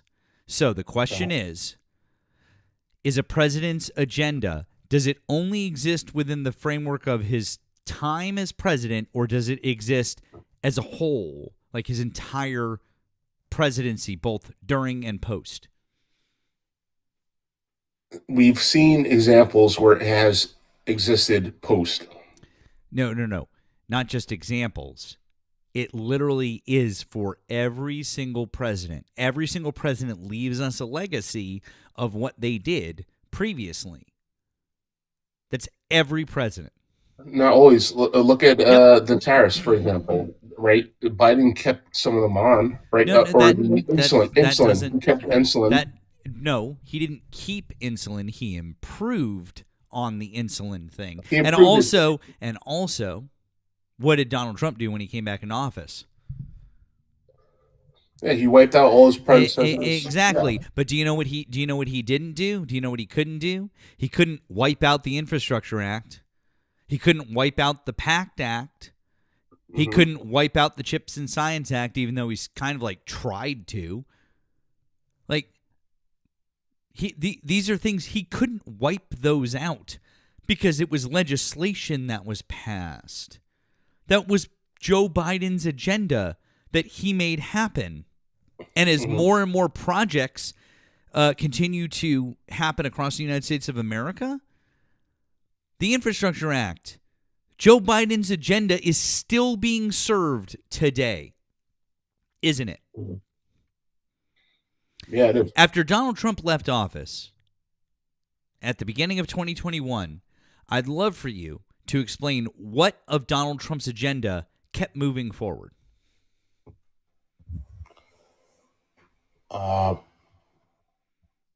Tariffs. No. Yeah, they did. No, they didn't, because Joe Biden changed most of the tariffs in the way that Donald Trump was using them. He kept some, but he used them as targeted tariffs and paired them with tax credits and modified the way that they were used. So no, he didn't just go, Donald Trump did that, I'm just going to keep it. I know, but you asked for one example, and maybe it's not a perfect example. But it's not an example. Okay. Because an example would be no, I just explained to you why that's also not an example, because Joe Biden took it and he did something different with it. Okay. But the crux of it was kept. Dude, I'm trying to explain to you that Donald Trump sucks balls at getting his agenda done, even when he has a Republican majority in the House and the Senate. He is bad at being president. He is bad at being a negotiator. He's bad at being a deal maker. The only thing that he is good at is being corrupt. He's very good at being corrupt and making shitty, shady deals that only benefit him and fuck over the American public. He is exceptionally good at that. I'll give you a different example. Okay, this is going a little bit back, but when he had tariffs and then he took them off, right? We saw the stock market rise every single time he did that, right? Is that fair to say? Sure. Yeah. Okay, so we see that he has. We see how tariffs can be used effectively in terms of the stock market. Wait, how is that effective? Well, it's effective because, first of all, our stock market didn't go crashing, right? It literally did go crashing. And then he took off the tariffs, and then the stocks rose, right? After it crashed. When you say crash is a little bit of a stretch. After it dropped by a very high percentage. How about that? Okay. At a higher than after the stock market dropped at a higher than normal percentage. After it did that, then it rebounded when he took the tariffs off. That's not a great example. Yeah, like a rebound is not the same thing as making the stock market just go up. Okay, fair. Okay, I digress. All right, you're right. You're right about that. Okay, fine. I should have brought that up. I'm going to be honest with you. It's getting harder to defend some of his positions, but I mean, yeah, it's because his positions suck. Like, the legacy from his first term is going to be the trade war and his tax cuts and I mean, the pandemic. We talked about this a while ago, but I do believe that he's making positive strides when we talk about Medicare and the reduction of it, right? I know this is, I see how it sounds. I know it sounds terrible. I know it sounds like I don't care about people because I do. But I think he's doing something that needs to be done, and no president can run on it. No president can do it except Trump. How much do you pay for your health insurance? How much do I pay? Yeah, like out of each paycheck. I'm assuming you get paid once every 2 weeks. 400 to 700, somewhere around there. 400 to 700 per paycheck? I think so. I'm not sure, to be honest, dude. I don't know. I just sign up. Well, do you have like married, other people on it or something? Married, dependents, kids? What do you got? No, just myself. I bought the most expensive one. Oh, damn. All right, maybe it's not that much. I'm not, dude. I don't know. Like, you sign up for it when you first start working, right? And I picked the most expensive one. All right, I don't know. Okay.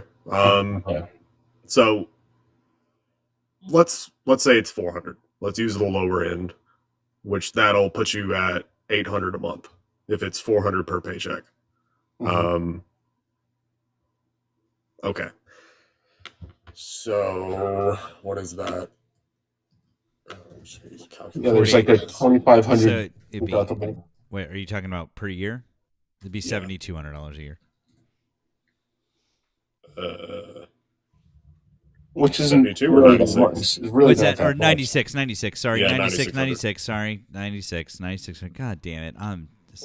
But it's really not that much in terms of, you know, what is that, like 5% of my salary? I mean, it depends on how much you get paid. But like, assuming that you're, which I mean, you're up north, so the pay scale is going to be different. But if it's 10 grand, and let's say you make 100 grand a year, that's 10%, right?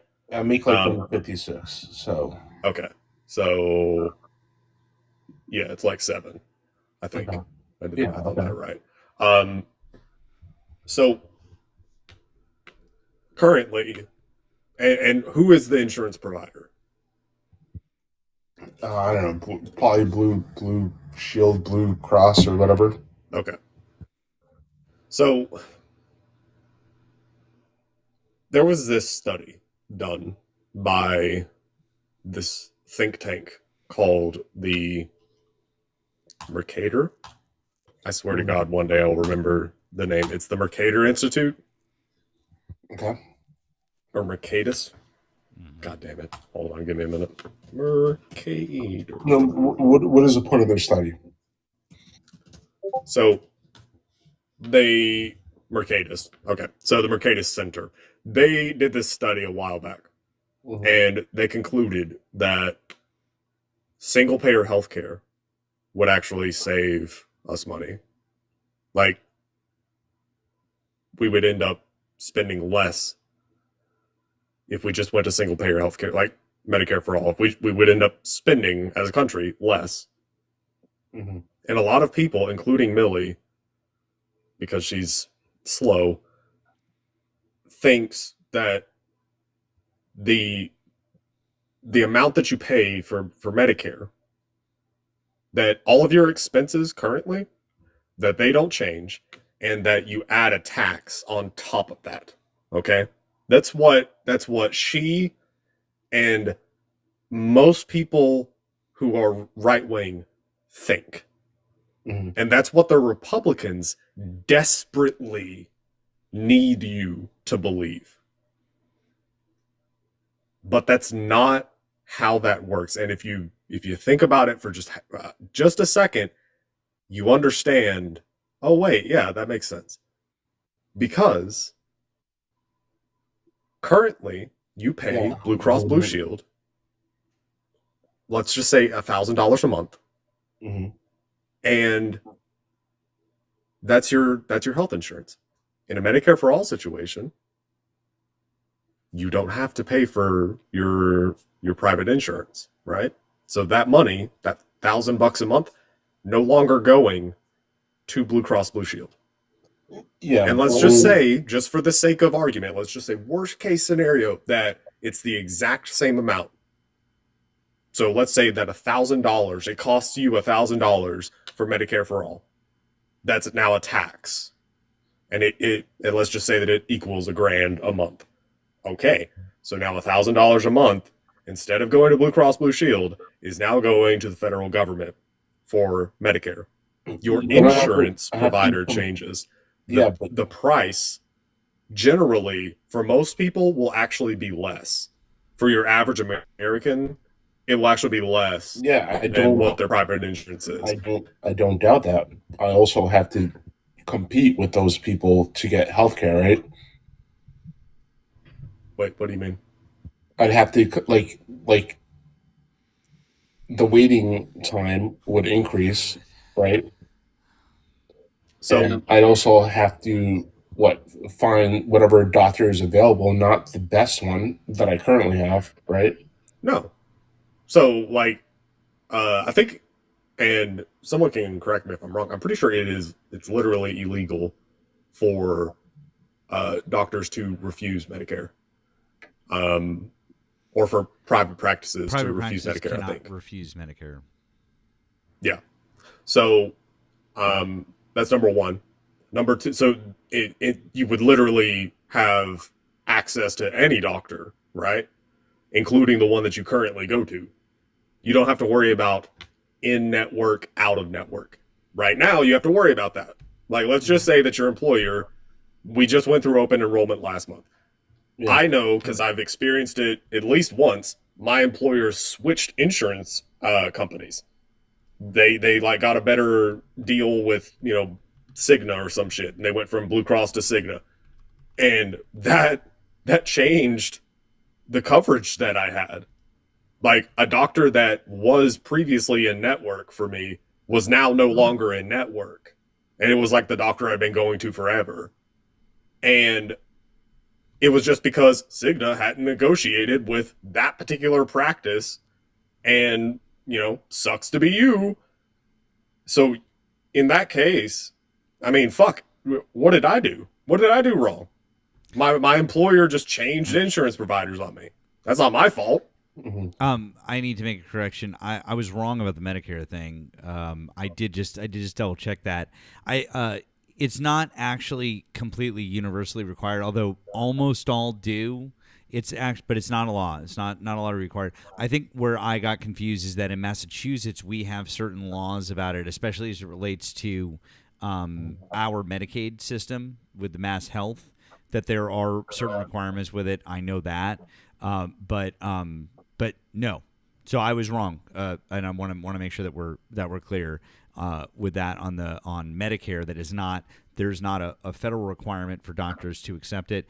Also, real quick, would like to say a very generous thank you to Daryl. Can we get W's for Daryl in the chat? Thank you for the generosity and the blue ad. W's for Daryl. He said, "I'm here every night to hear you and Nemo educate. Appreciate you both. Thank you, Daryl. I'm gonna make sure that Nemo gets the other half of that, and that was very kind of you. Thank you. W's for Daryl. Again, thank you for your generosity, friend. We appreciate you. So thank you, Daryl. Yeah. What's this? Oh wait.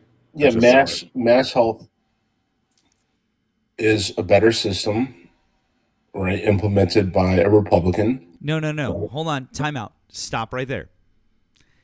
Mass Health is our Medicaid. That's what Mass Health is. The Mass Health Connector is the marketplace where people can buy health insurance. And it wasn't just created by Mitt Romney. It was jointly done between Mitt Romney and the Democratic legislature here in Massachusetts. Just FYI. I know Romney gets a lot of credit for it, and he certainly deserves some, but it was not just a Republican. Just so we're clear. Okay? So what is this connector thing? That's basically Obamacare. That's the marketplace. It's a marketplace where you can go in and purchase health insurance. So it's essentially Obamacare. It's yeah. I mean, again, it's what they modeled the ACA after. Mm-hmm. We talked about this I think we talked about this the other day. If we were going to actually do it this way, but on a national scale, we would need insurance companies that operated across state lines, not the current system that we have. The current system that we have, where insurance companies only operate within states, it couldn't work that way. You know what I mean? So do you think that is a viable solution?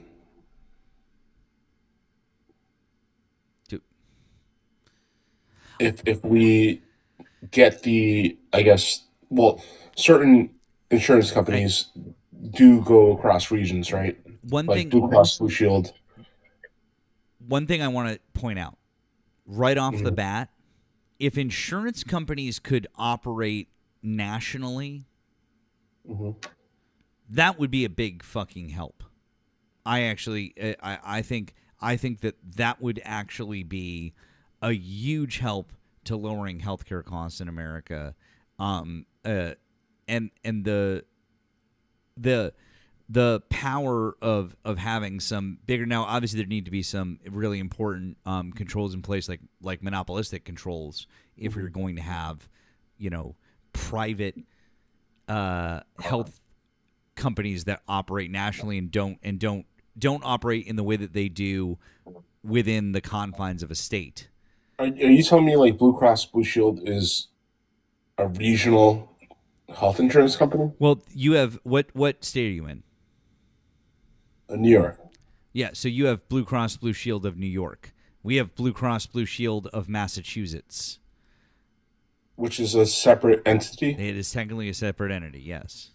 Yeah, like it's all the same company, Yeah. but it legally it is a separate thing. Mhm. Does that make sense?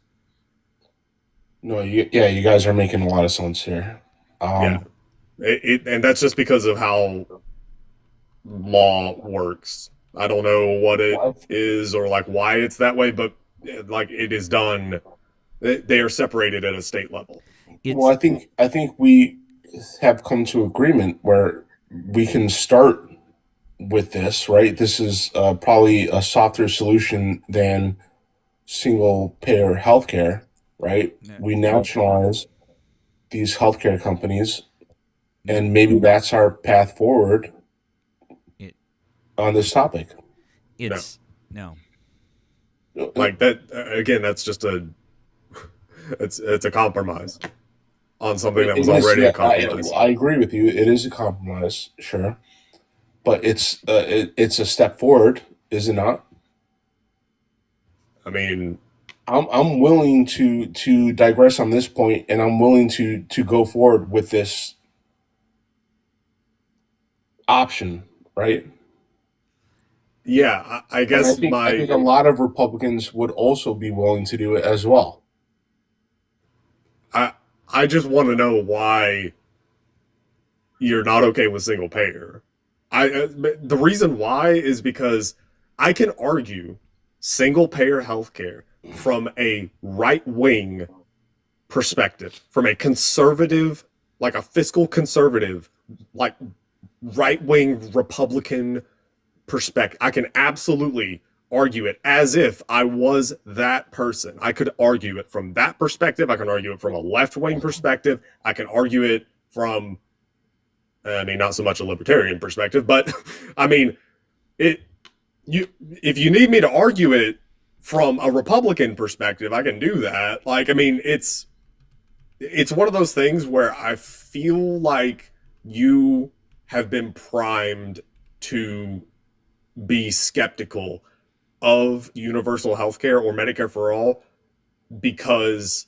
No, 'cause you're proposing an extreme change. What I'm saying is that our country as a whole, right, we don't do extreme changes. That's not what we do, right? So what I'm proposing is that this nationalizing of healthcare companies, which first of all, I didn't even know it was regional, but I think that is a step forward in the right direction.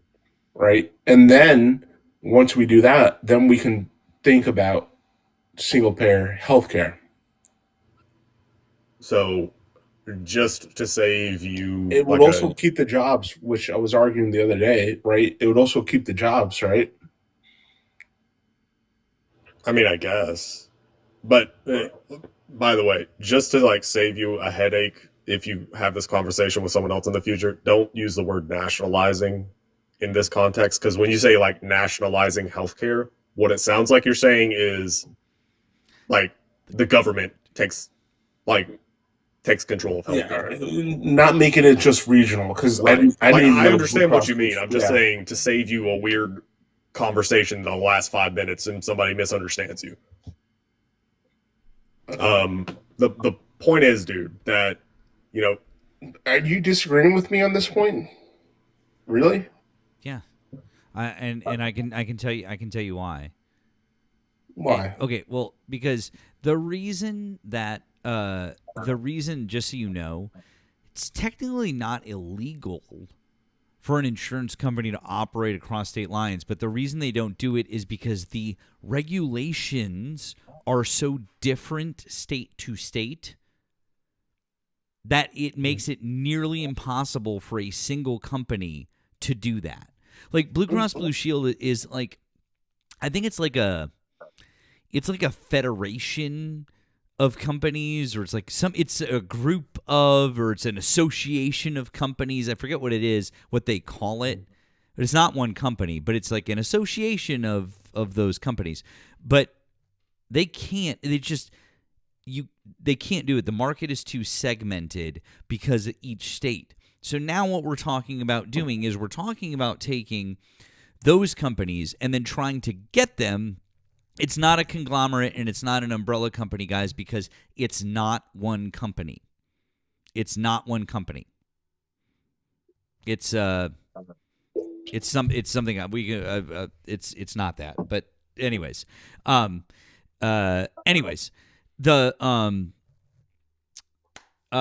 way that it would have to work is we would have to have a national company that could navigate every state's rules. The reason that Nemo and I are saying this isn't going to work really well is the better and easier thing to do would be I understand what you're going to say is, but this is just because this could be a first step. The first step would be an impossible hurdle. Because if we're going to do that, we should just take the other step, because if we're going to do that and try to make every single state be the same in terms of insurance regulations, we're already there. Matt, I'm being a realist when I mention this, okay? I understand you're being dude, I don't think you're understanding what I'm saying. No. If we did all of the things that we're talking about, reducing regulation, dude, they would cream their pants for that, dude. I mean, come on. Right? You reduce regulation across state lines for healthcare. They would cream their pants for that, dude. They would love that.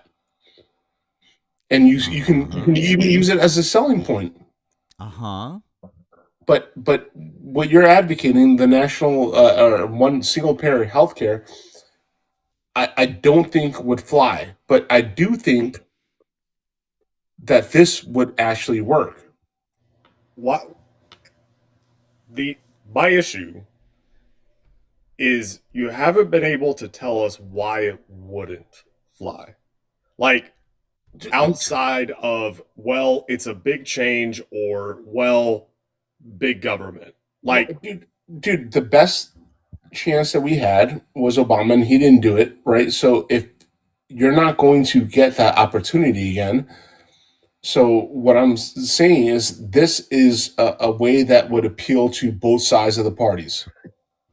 But I said just a few minutes ago, I can literally appeal to Republicans. No, you can't, because you can't do it in a legislative way. Okay, maybe you can do it up here on the panel. Sure. Okay, so we're not legislators. We're literally just talking about this. The point that I'm making is that I feel like most Republican voters just don't understand what Medicare for All actually is, or what single-payer healthcare actually is. You sell it on reduction of regulations, right? And then you can expand it from being just regional to being, crossing state lines, right? It'll happen gradually. We won't have those job losses that was my first fear when you define gradually. I don't know, over a 5-year period, man. It's going to take some time. Okay, so 5 years is gradual. Probably not. Probably over 10 years. It'll take some time. 10 years to... You're telling me 5 years is not gradual? 5 years ago was the pandemic. Yeah, right. Yeah, that was a while ago. Yeah, exactly. So, like, 5 years, like, that's pretty gradual, right? Let's say 5 years, right? I said 10 years because I was thinking about the job losses. Okay, right? So 5 years. If that is gradual, then what you're saying is that you're okay with Bernie's plan, because that's literally the transition period. The transition period under Bernie's plan was, I think it's a 4-year transition period, where, like, if Medicare for All gets passed and signed into law, it's not like, oh, hey, next fiscal year, everybody's on this. No, there is a gradual introduction. But Nemo, walk with me here on this point, right? Where we, I did not know that these insurance companies were regional. Okay, I didn't know that. Right? Probably most voters did not know that. Okay. What I'm saying is, first of all, we should educate people on that fact, right? We can bring up mass as an example, right? Republican did it, and also reduction of regulations. Great, but Doug, I got a question for you though. Remember what we were talking about the other time? What were we talking about? Oh, that's right, jobs. What's going to happen when these state insurance agencies have to reduce because they don't need a bunch of the people? Hold on. Let me explain. Yeah. Because they no longer need a bunch of people. Because why do you need a bunch of people that previously were just keeping up with state regulations and handling all of the state things? You no longer need all of those people, do you?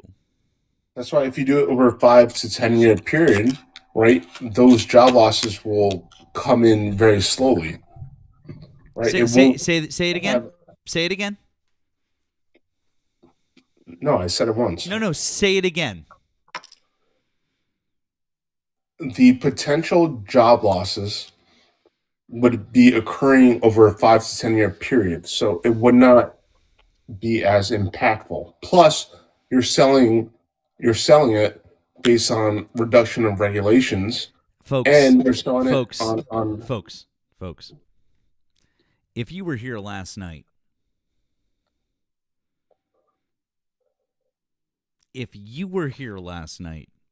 yeah, I know it, dude. I know. I really want you to enjoy. I really want you to just really take that one in. Because you were literally arguing against us on that point last night. Tooth and fucking nail. I was arguing that if it was done too fast, if it's done slowly, then I think there would be different outcomes. It's the same amount of time. Literally the same amount of time. No. It's the amount of time that you said was gradual. A gradual implementation of a national system, yes, would not be the worst idea. Okay, that's all I'm saying. That's what Medicare for all is. No, dude. I've already mentioned this. You can't do that. Why? People will not buy into it for the same reason. Why would they not? Huh? Why would they not? Because, dude, maybe you have to dupe people a little bit. Dupe them? Huh? What do you mean dupe them? You have to dupe them a little bit, dude. Like how? What do you mean? By implementing it in like 5 to 10 years. Oh my God. Then those people in those industries will not have the same fear that they would have of losing their jobs by implementing something like Medicare for All. Dude, look, I know it sounds crazy. I know it's a ridiculous take. I get it. There's truth to what I'm saying, dude. Do you not hear yourself right now? Like you're saying that doing your compromise thing, we're just going to call that the Doug plan. You're saying that the Doug plan would be gradual, and like over the course of like 5 to 10 years, and because of that, it wouldn't be so scary whenever it comes to job loss. Well, no, you wouldn't know if there would be job losses, right? Because you're natural. Okay. You're increasing. It sounds like there would be more jobs, right? Probably not. No. Well, theoretically, probably not. But you just sell it differently. Theoretically, probably not, but also just lie. That's what you just said. Yeah, hyperbole, dude. Hang on, though, real quick. I have a couple of quick thank yous. Thank you to Allie. It says 2 years ago, my dad passed. Oh, Allie. It says, thanks, guys, for making me smile. Thank you, Allie. Appreciate you. Serena, thank you on the Blue app. Says, as Devin, New York, guest needs to come back to reality. Realize the rest of us New Yorkers and other decent states do not want regulations pulled back. So no, that absolutely would not be something both sides, quote, would want. Maybe he wants shit healthcare. We don't. Good point, Serena. Oh, thank you. And thank you again to Daryl. Daryl said, brilliant, chef's kiss. Let's go. Thank you again, Daryl, on the Blue app. That's very appreciated very much. And real quick, I just want to check one thing here.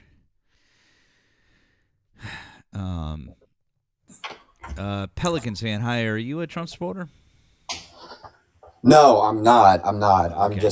I'm having a hard time listening to Doug try to understand how healthcare system works. I know, man. I think we all are. But I'm just trying to see if we got any other Trump supporters. That's all my bro. But I'm gonna bring you back down. But Yeah, all good. Thanks, guys. I feel you, bro. I feel you. Take care, man. And Doug, I want you to know, it's not because we dislike you or anything like that. It's just I just want to make we did talk to you for quite a while last night. We've been talking to you for a little while tonight. I was just gonna see if maybe we had someone new to talk to. That's all. So That's fine. it's not not like that, if you know what I mean.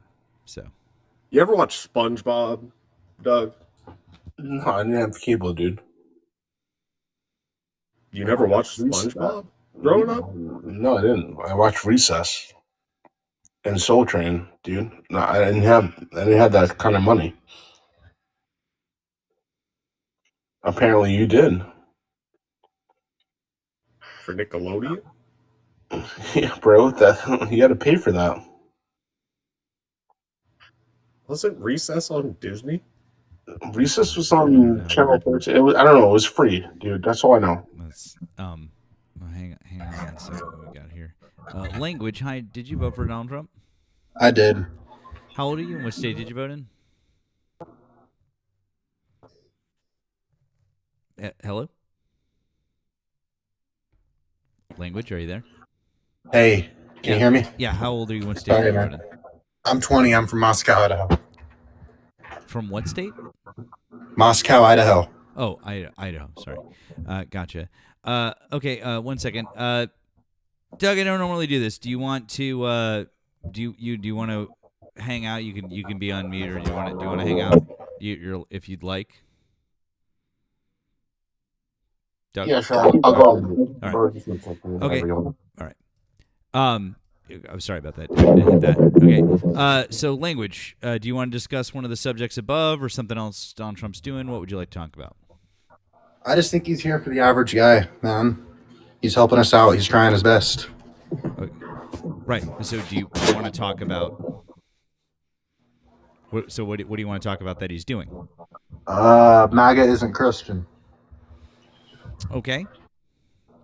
Can you give me some examples of the things that the MAGA movement is doing that are in line with Jesus's teachings? They're helping us to be free with our religious beliefs, be Christian. I felt like I was being persecuted under the last administration.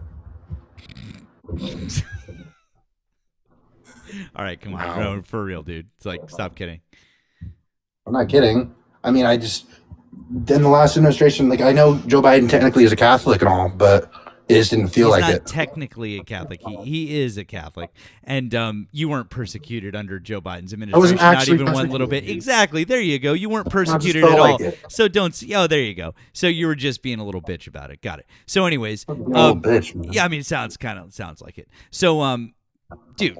Like, really. So, anyways, the question I asked you, which you didn't answer, is in what way is MAGA doing Christian things? Like, in what ways are they actually taking the teachings of Jesus Christ and putting them into practice? Like, for example, how are they?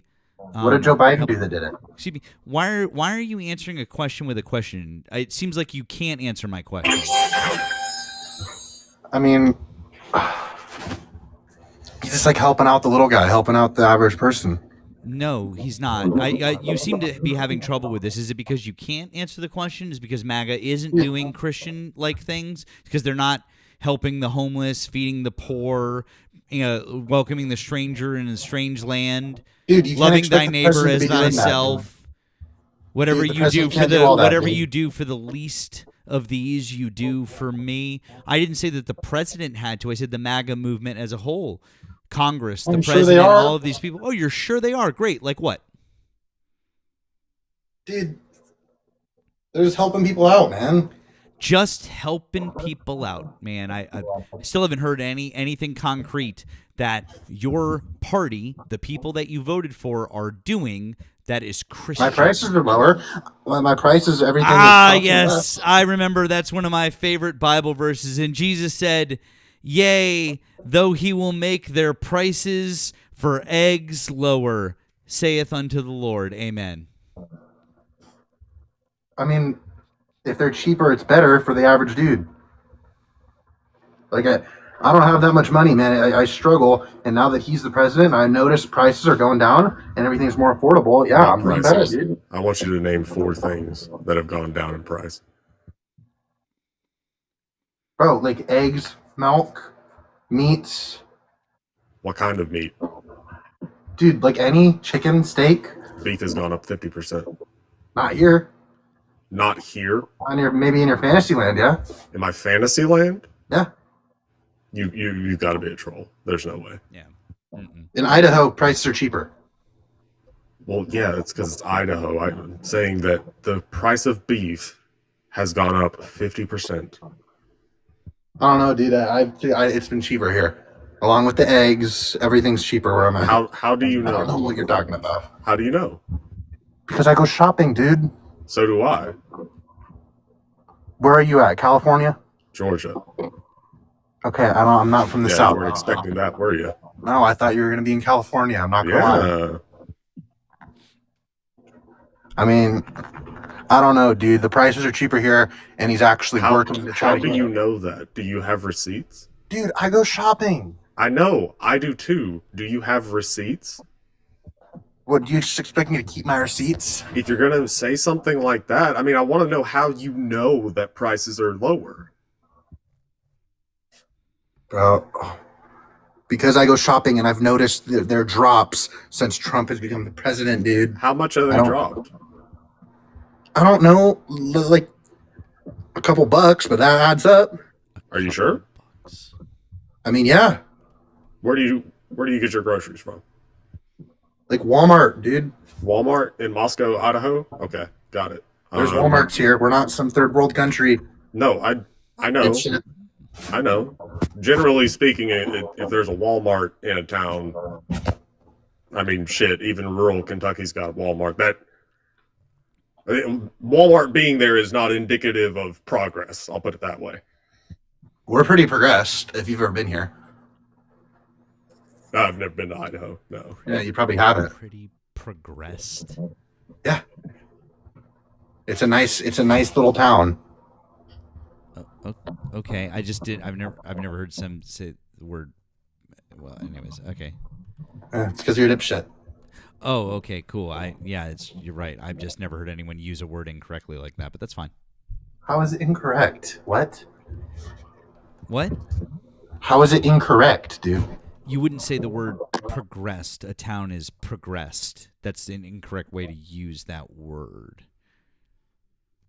How? Anyways, I just looked it up. Iowa is up between. We ain't talking about Iowa. 4. Excuse me, not Iowa. Idaho. Sorry, I Jesus, get them confused dude. because they're both shitty states in the middle of the country that begin with I. Hey, they're dude, they're Idaho up in the between middle. 3 and 4. Somewhere between 3 and 4% on average year over year. So your state is up over 3% from last year. You're not paying less. Where are you getting And that information from? Where are you getting it the from? BLS that runs the CPI. Oh, and the USDA.gov, the food price outlook. Dude. So where's your information that says it's cheaper? I'd love to know. Could you show me? I don't keep my receipts. Oh, you don't keep your receipts? No, I'm not a little weirdo. Also, the CPI for the entire region of the country where you're at rose a total of 3.4% year over year. Food at home rate advanced 2.9%, and with higher prices at 5 of the 6 major grocery stores in major food groups across the region. Wow. So basically, everything that you just said is wrong. It's not wrong. I'm literally looking at it right now on BLS.gov. So, could you show me something that would prove me wrong? Do you have any source that would prove me wrong? Hey, I'm not a little weirdo. I don't keep my receipts. I just shop, and I know the prices are lower. Cool. I shop there too, and I know that the prices aren't don't lower. shop in they're Idaho. higher. You don't even Sure, I live in- do. you don't even live Sure, in I do. Idaho. I've been there, and also I'm echoing really badly. So if you're like recording this or whatever, You might be my fan. What's that? Might be my fan. No, it's not your fan. That's an echo from a speaker. Yeah, you're holding your phone. Oh, it's really bad too. Covering the speaker. I'm not covering no speaker, dude. Okay. Let me put my headphones on. Hold on. That would be much better, yeah.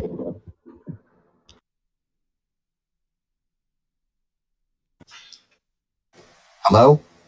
Hello. Hello. Oh, Tweedledee, Tweedledum, how's this? Come on. Much better. So yeah, you've yet to guess any type of data to work with.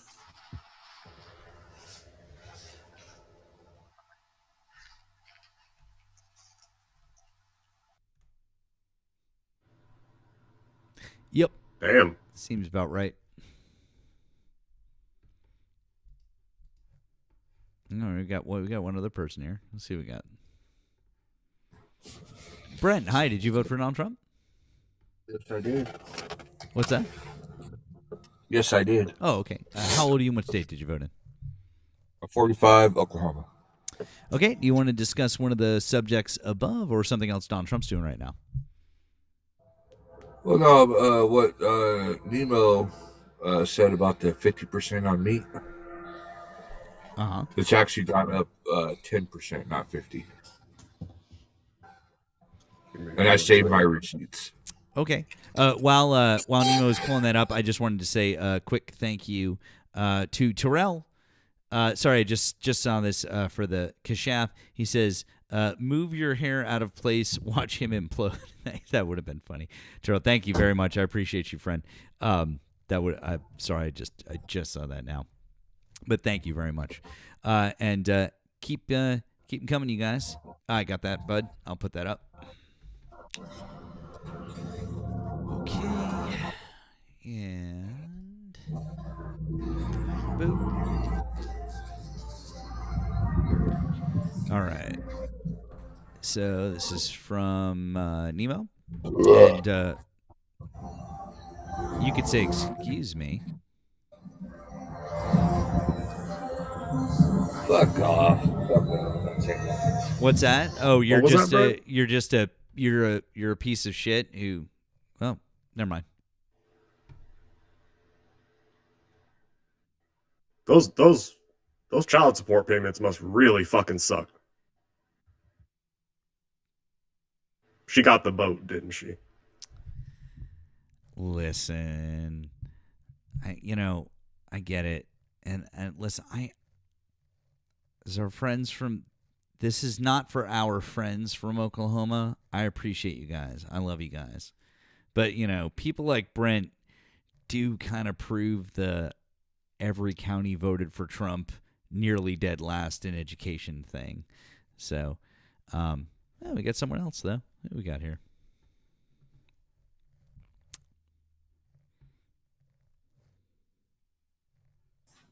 Cheese, hi. Did you vote for Donald Trump? Yeah, I did. Okay. How old are you and what state did you vote in? I'm 56 and I'm in Wyoming. Okay. Would you like to discuss one of the subjects we have above or something else Donald Trump's doing right now? No, I'd just like to say thank God he's president because you liberal fucks would let every freaking Muslim in that there is. It seems like you didn't really understand what the question I asked, which is understandable. I'll repeat it and maybe you can understand it this time. I asked, would you like to discuss one of the subjects above or something else that Donald Trump is doing right now?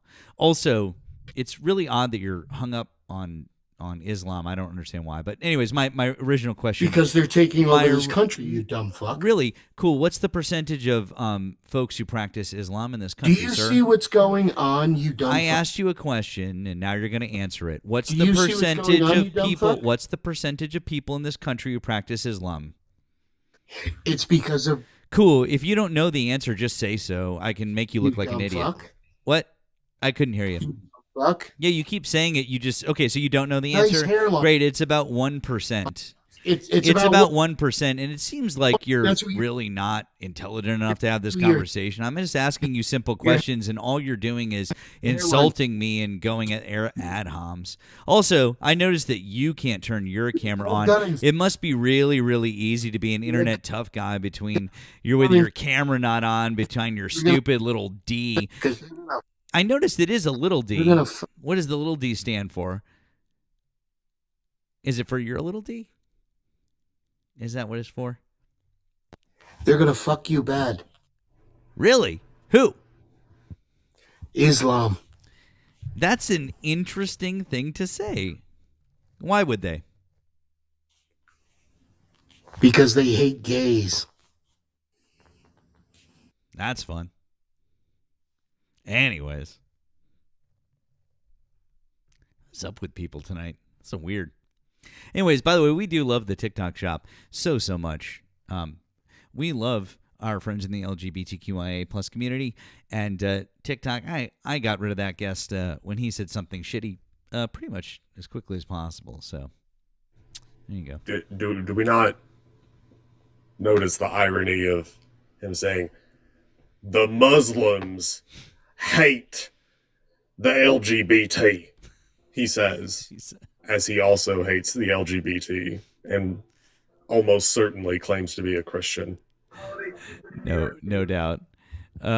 Brooklyn, hi, did you vote for Donald Trump? Brooklyn. Yellow. Okay, gonna guess that might have been a mistake. Let's see what we got out here. Interesting. Skate, howdy, how you doing? Hi, did you vote for Donald Trump? Yes, did, from Tennessee. How old are you? 23. Okay. What do you want to talk about? One of the subjects above, or something else that Donald Trump is doing right now? Doing a great president, that's all I gotta say.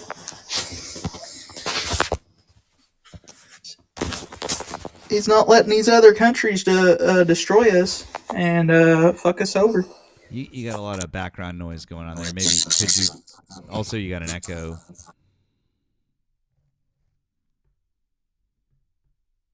Just give me a few minutes, I'll fix it. A few minutes. Okay. While we wait for this guy to fix his mic, let me do a quick PSA. Guys, please make sure you're following my main account and my backup account. Make sure you're following Nemo. It's his number 2 account. Click through. Follow his number 1 account and his all of his other backup accounts. Make sure you're following both of us on the tube. If you click over, it's Politics with Matt, and then you'll see in the description of the video a link to Nemo's tube. So please make sure you follow him as well. And then also, you'll find links in our bios for additional support. Also, a link in Nemo's bio for his Discord, which we're both very active on. We're still echoing in the background. You're either watching us on another stream or you're recording us. Could you mute us on the other thing that you're watching us on, or whatever it is? By the way, how is Trump a pro-crime criminal? Could you please mute us on whatever other device you're watching? I ain't got no other device. Okay, then we're not going to be able to have this conversation because the echo is fucking terrible. So figure your shit out. All right, how about I just leave and then come back and see if that'll work? Yep. Cool. In the meantime,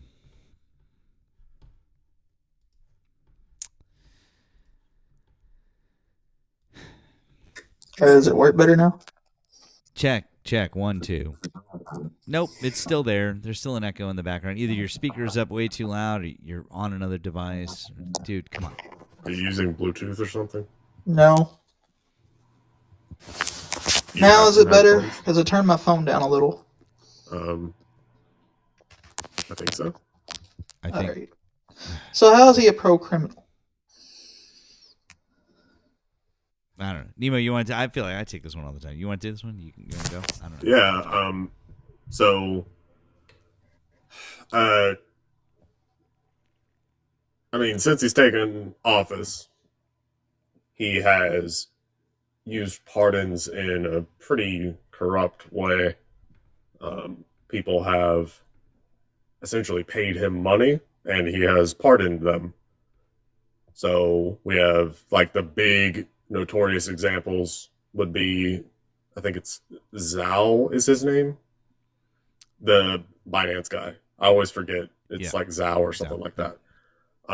So that one, Silk Road dude. Russ, that's Russ and- Albrecht, by the way. Yeah, there you go. And then let me think for a second. I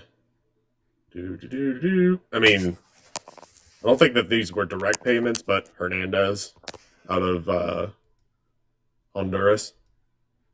So that one in particular is pretty wild. Mhm. So, those are just 3 off the top of my head. Anna, you mentioned the Chrisleys. Is that the really cringe family that's like? Yeah. Oh. Well, don't. The bigger one, honestly, the one that's a bit more important to me than that one is George Santos, because George Santos he gave a full pardon to, and George Santos stole hundreds of thousands of dollars from Republican voters who donated to him, and he was required to pay them back. He was required to pay them restitution. If Donald Trump had just commuted his sentence, he would have still had to pay restitution. He didn't. He pardoned him fully, which meant that not only did George Santos get out of prison, but George Santos didn't have to pay back all of the people he stole money from, which is fucking wild. Like, I don't know why you would do that. Like, from Republican voters even. Yeah. I was trying to think of just ones where there were payments and then the pardon, or vice versa. But yeah, I mean, just in I thought general, you could only do pardons like after you become, like when you go out of term. No. What? Trump's So been you issuing can pardon pardons. at any time when you're president? Yeah. I Typically, did not know presidents that. will do it at the end of the term because generally pardons are kind of like they're seen as kind of, they're frowned upon, I guess is a way of putting it. And then presidents will typically wait until the very end of the term so that they can minimize questions about it, or, not have to deal with the consequences a year from now. Yeah, that's generally how that works. But there's no requirement at all for that. Trump's issued pardons since he got in this year.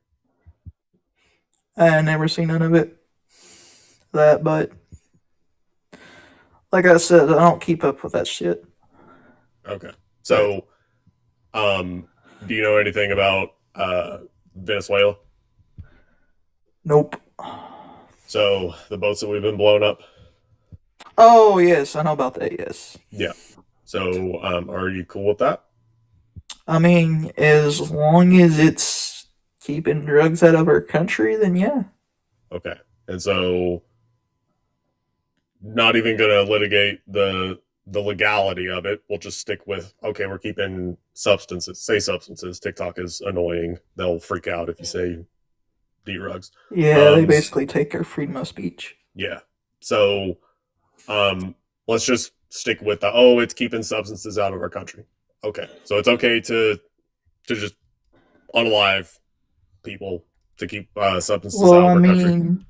Would you rather be safe and not be in harm's way, or would you rather just let these countries bring other substance Well, the It's the countries aren't country. bringing the substances, right? I mean, it's been going on for years, but finally Depends. somebody's taking action.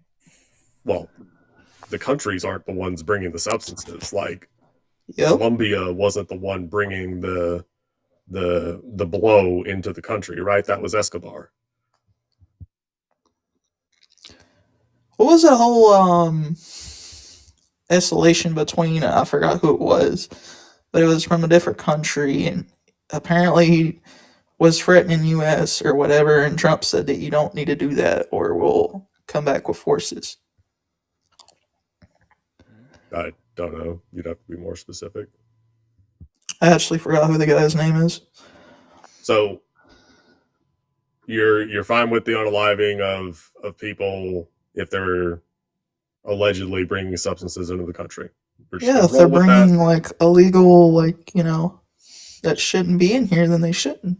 You know? Okay, and so they should be unalived. Should their boss be unalived? Well, yeah, if they're bringing stuff in to harm us, yeah. Okay. Because Nicolas Maduro, he's the president of Venezuela. Trump is currently accusing him of being responsible for trafficking substances into the country, and that's like the pretext for blowing up these boats in the Caribbean, right? Well, I mean, if he is doing it, if Trump can find evidence on him that he's doing it, then I'll believe it. But if it's not, then okay. Well, so I if he think is- everybody is guilty until they, let justice. If they're not guilty, they're not guilty. Well, no. So this country it's innocent until proven guilty. The other way around. Yeah. But nonetheless, Trump is saying that Maduro is doing this. And so would you be okay with Maduro being unalived? Because he's the boss of the guys that are allegedly running the boats in the Caribbean. Well, I think, to be honest, if the people are bringing it in, like whoever it is, if he could find out who it is, and he might be wrong, who knows? A lot of people could be wrong. Everybody makes mistakes. Okay. If he does find evidence, then what? Then I think that they should be. I don't think they should be. They definitely should be a punishment for it. Okay. What kind of punishment? Well, I mean, I don't think he should let them get away with it, but at the same time, do something about it. Well, the guys that are actually, running the substances, they're getting blown up. So why would you not want the boss of those guys to get the same? Well, I mean, if they're bringing in harming us, then what's the point? I mean, okay, so again, the guys who are bringing substances in here that are harming us, Donald Trump claims that the boss of those guys is Maduro. So the guys that Trump is currently unaliving, he says that their boss is Maduro. So are you okay with unaliving Maduro, seeing as we're unaliving the people that work for him? if he's not guilty, no. But if he's guilty, yes. Because you're bringing in substances that could actually unalive us. Okay.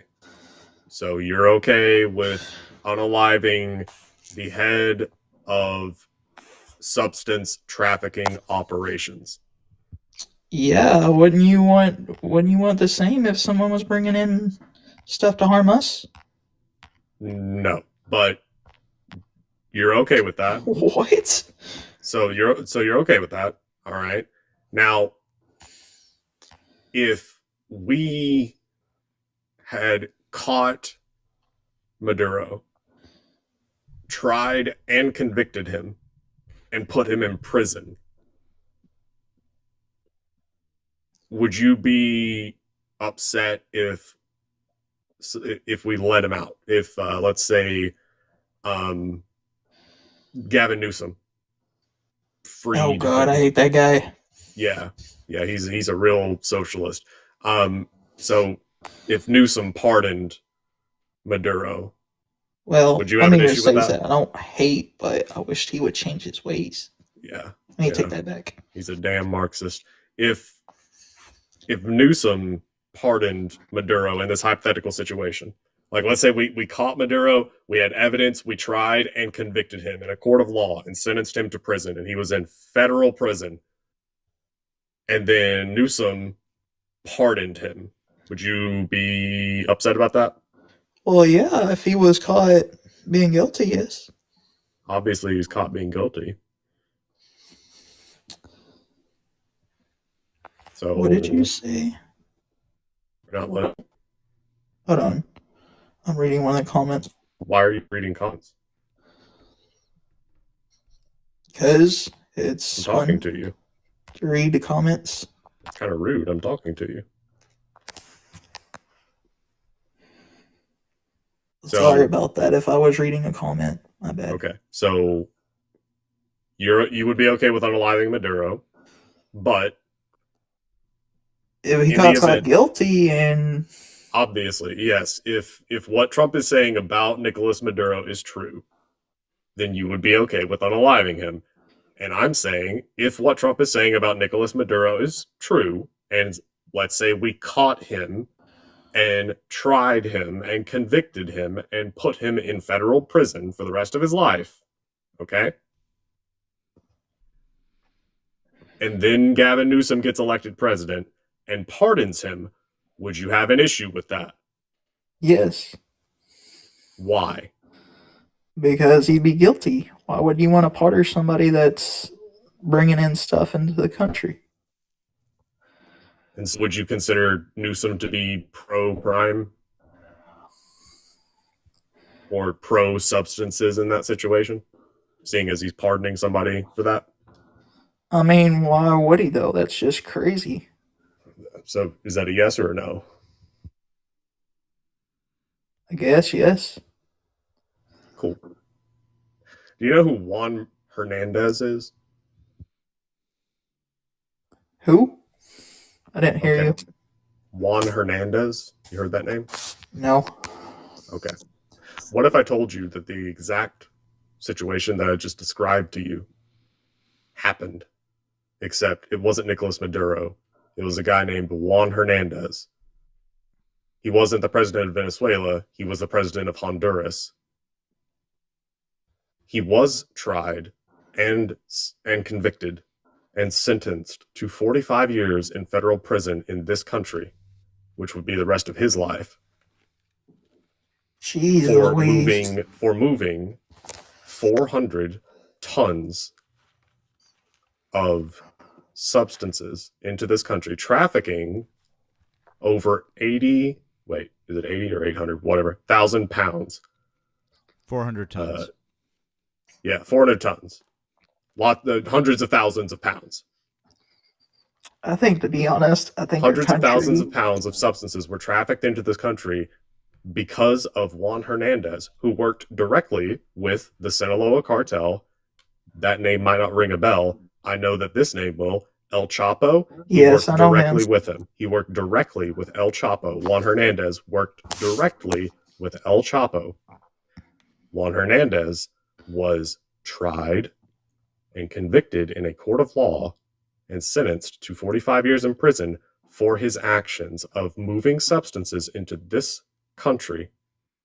Donald Trump pardoned him.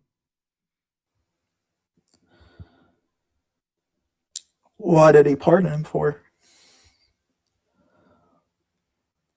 You know the reason why? We know what Donald Trump said, yeah. You know why? Why? He said that he felt that he was treated unfairly. Oh, by the way, do you know when the investigation into him was started? The Trump administration.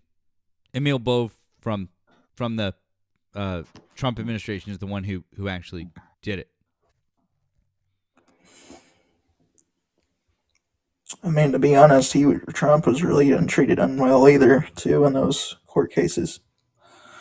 That has nothing to do with what we just asked.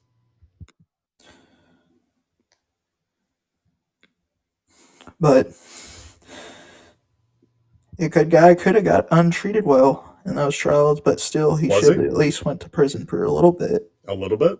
Maybe more, but I think Maybe more?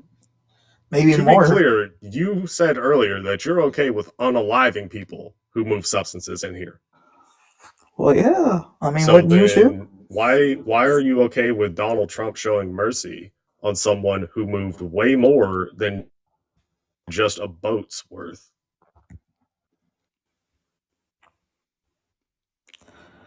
I don't really believe it, but I'd have to see. Why don't you believe proof of it? I just don't believe it because I never Why? heard of it. You never heard of it? Oh, okay.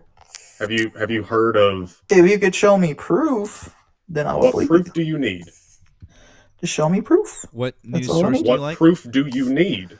Like any proof, just show me. Yeah. Hey, fuckwit, Billy Bob, Corn Cob. What Now we're proof calling do you names need? now. Shut up. I don't care. What proof do you need? I just asked for proof. Define proof.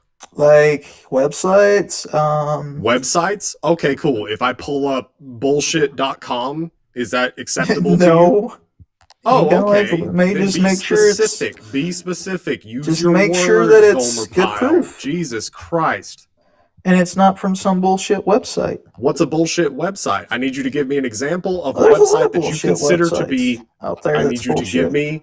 give me a website or a source that you are okay with. That way you Well, I don't mean, like backtrack. Wikipedia. Wikipedia. Okay.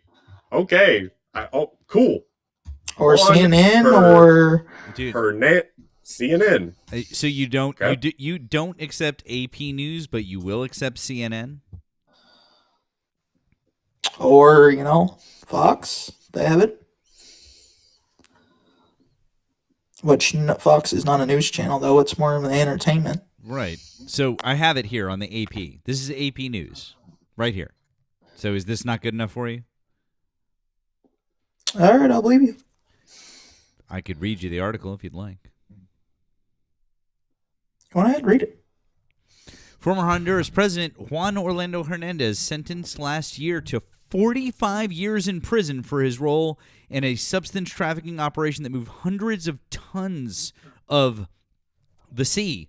The United States was released from prison following a pardon from President Donald Trump, officials confirmed Tuesday.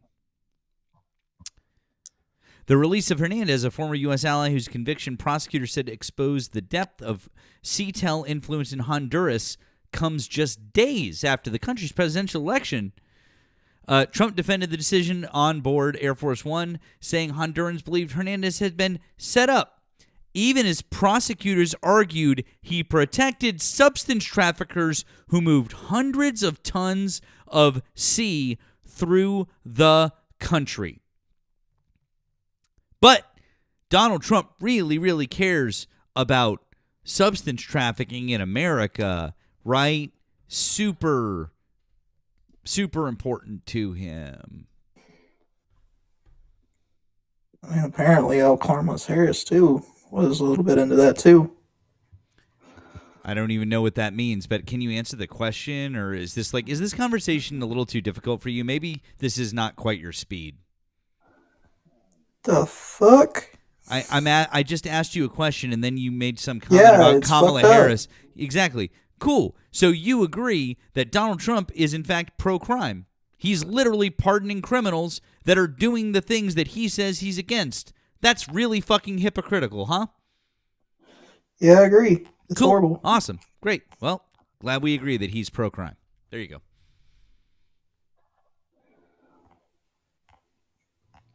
That was easy. Yeah.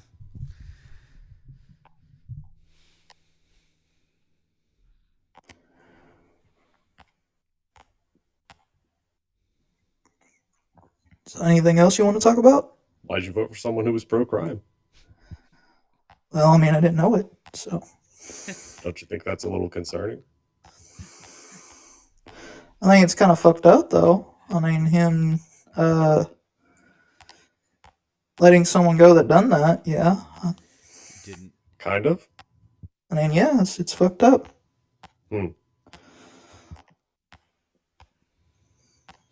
I just think that mostly our country has went too soft. I think we need to go back to the old days. What kind of old days? Bring back public payments. That's what we need. You're literally doing the was it? Is it Big and Rich? No, it's not Big and Rich. Who am I thinking of? There's Like actually Willie's two in the song. people. There's actually two people. I know what you're talking about, but there's actually two people. Ryan Upchurch. That's one. If you ever heard about Simple Man, that other guy that you was talking about, because I can't remember his name. Oh no! Wow! Sorry, Big and Rich. I'm sorry that I insulted you like that. Toby Keith and Willie Nelson. My bad. Toby My Keith pappy is a told my G. pappy back in my day, son, a man had to pay for the wicked things he done. I miss Toby Keith. It's sad what happened to him. What happened to him? Toby Keith? Yeah. He had stomach cancer. He died, Wait, Toby Keith is dead? yes. Oh He's my been dead. god! His music was shit. Wasn't that big of a Wow. loss. All right. Damn. He died about a year ago, I think. Yeah. It was did not hear that. on Okay, Fox then. News, and he was, he was a really good guy. I mean, what I've heard, but no. I mean, some people tell me he was an asshole, but Yeah, most people generally agree in the music industry that he was a real fucking asshole. His songs were at best mediocre. Most of them were shit. And writing lyrics like "We'll put a boot in your ass. It's the American way." Get the fuck out of here. That's just fucking trite bullshit that I guess people like you are into, which is god damn. That's so fucking sad. Anyways, yeah, man. Like, you didn't know that Donald Trump was into the, I mean, he was a No, I didn't know any of this Well, shit. he was a felon. He was adjudicated for sexual assault. He had businesses taken. Well, actually, Hold on, the woman that- I'm still in the middle of telling you all the things. He had businesses taken away from him for fraud. He is not allowed to operate a charity in the state of New York because of said fraud. The guy is literally I'm gonna tell you a already little something. a criminal. So on that. when you say, "Oh, I didn't know," like I mean, that's Now, a kinda lot of that shit. disingenuous. Now, that lot of shit. Nobody has been evicted of that ever. What? Excuse me. And even and somebody Wait, hold even on. said Time that. out. What? The way they untreated him. Now, I'll say that was, what is the that word? was some You bullshit. keep saying untreated. That's not a word. Yeah, it's bullshit. No, you keep saying the word untreated. The way they did Trump was bullshit. Even the woman even said it never happened. The way they did. That's not true. She did. Actually, it is true. It was Cool. on there Where on did Fox she- News talking Where about did it. she say when and where did she say it never happened? Because He said it it's- never happened. Really? Is that all you When? need? When and where? When all them court cases was going, when she Then was why? testifying, Then why said is it never it? Then happened. why is it? Then it's so interesting because I really feel like her saying that it didn't happen would have had an effect on the 9 people that agreed unanimously that it did happen. And who would have wanted to, like, she was a freaking porn star anyways. No, she wasn't. E. Jean Carroll's an author. You're mixing up cases. Yeah, you're mixing up 2 different cases. You're thinking of Stormy Daniels while we're Yes, talking that's the about one I'm talking about. Yeah, and we're talking about E. Jean Carroll. I know. Listen, but I get it. Trust me, I understand. It's difficult. Donald Trump cheated on all 3 of his wives, paid off a porn star, sexually assaulted one woman that we're 100% sure of, and then there's 26 others that have credibly accused him. It's very difficult to keep track of all of them. I understand.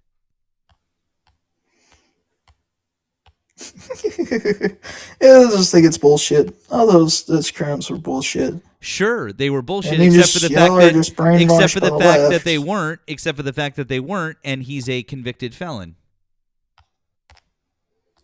But honestly, it was bullshit. Except so for the really- fact that it wasn't, and he's a convicted felon. Unless, of It's course, bullshit.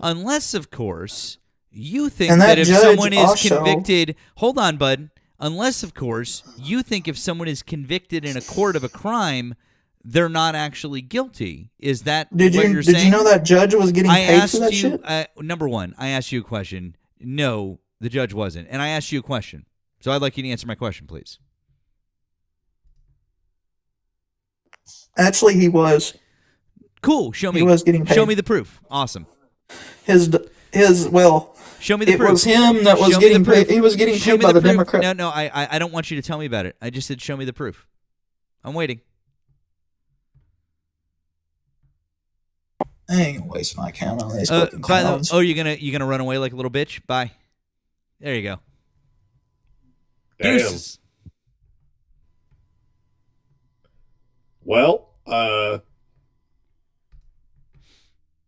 as a resident of Georgia, I can say thank you, what's her face, for reminding us that Tennessee is worse.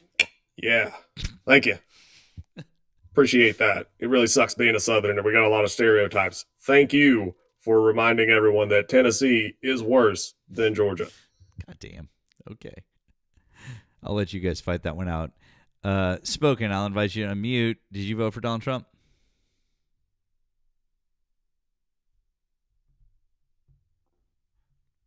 Yes, I did. Okay. How old are you and what state did you vote in? 37, Minnesota. Okay. Do you want to discuss one of the subjects above or something else that Donald Trump's doing right now? No, I just have a question of how come you never see Republicans doing these lives?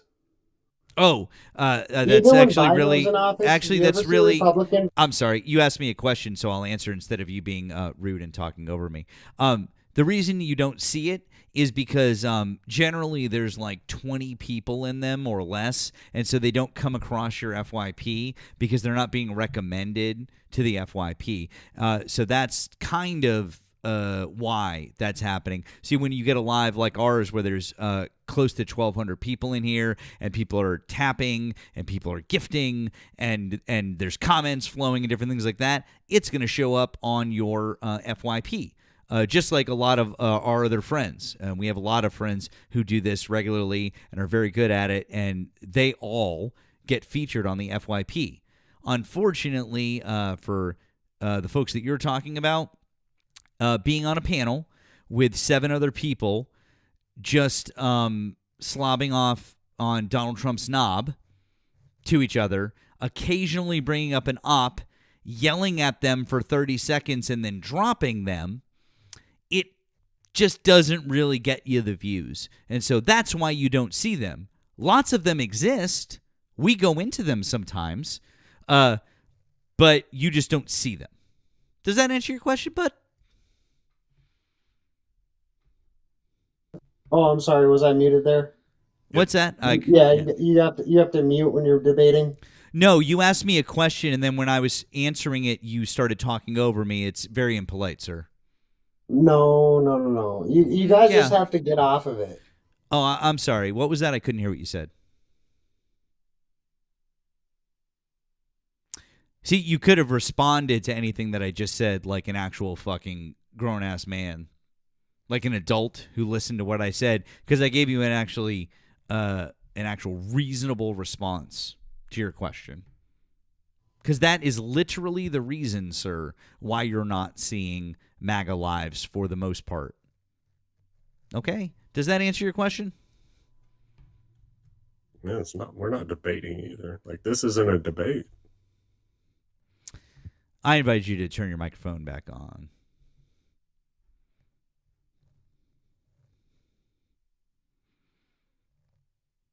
Do you need help turning your microphone back on? Oh, you ran away? Okay, cool. Bye. All right, then. I mean, guys, that's kind of the answer. Like, you'll see a couple of them, but I'm sorry. That's just... Yeah. You know, I don't know what to tell you. I don't know what to tell you. Also, thank you, Slugger, for the green app. I appreciate that. Yeah, dude, I've been I've been straight up blocked before I even got onto the panel because I said in the chat that climate change is real, and they were like, "Well, that's just your opinion." Block. Like, dude. We kind of have like we got the group where the MAGA hunters group, and like people will start like throwing lives out there and be like, oh, check this one out, check that one out. We've gotten to the point now where RJ just comes up and someone will be like, oh, block him, he's gonna try to get your live taken down, block him, and then they just like block RJ, and then anyone else who has anything. So like, I can't get up, or Emma can't get, like, no one can get up, and they just want to block people because it's just absolutely insane. All right, we might have a Trump supporter here. We got Linda. Hi, did you vote for Donald Trump? No, I didn't. Okay. I didn't need. That's okay, friend. Want to get up there? That's okay. I'm just sitting there watching you guys. That's all right, friend. Accidents happen. Hope you have a good night. Okay. Thank you. Have a good night. But here's the thing that kills me, that I'm just like sitting here and I'm like, I've been up in a couple of them, and you see their, like, the viewer counts tick up. Some of you guys have been in there with me, and their viewer counts go from like 30 people to like 200 just because you guys want to see what's going on. You guys will pop in and see what's up. And I'm like, and then they get all shitty and pissy, and then they kick and they block us. And I'm just like, you guys are seeing engagement that is like you never get. If people start gifting me, they're getting the lion's share. The host is getting the lion's share cut of it. And who cares if the chat is being like shitty? Like, who fucking cares? I've talked to you guys like about the night that Andrew Wilson came through, and that was early on. That was like at like the end of last February, the beginning of last March, and I was hovering in the low like 1 to 200s for like viewership.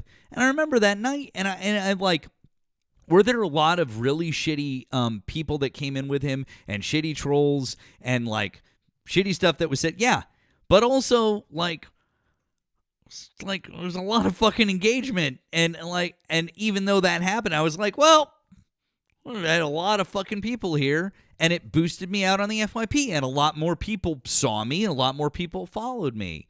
I think these people could take a page out of that fucking book, but all they do, like Nemo says, like, oh, they block you right when you go in, and they block our creator friends just literally just for going in the room or for making a comment that's anything against it. It's so fucking ridiculous. Like, guys, just take some ops and debate. But they don't want to do it because they look stupid. That's why. Yeah. Debatable, but okay. Oh, Doug, I forgot Oh, you were here. Doug. Have you been listening to your brethren? This little merry-go-round of dipshits that have been up here. You been listening? Yeah, I have. Yeah. And what I'm telling you is first of all, you're discounting 77 million people who voted, right? I'm not discounting them. That's part of the populace, right? That's Yeah, part of it. I know. That's part of it. Well, what I'm saying is you have to find a way to appeal to them. Why? Why? Because there's 77 million people who have a vote equal to yours. Well, it's not equal, unfortunately. Depends No, on it where is they equal. are.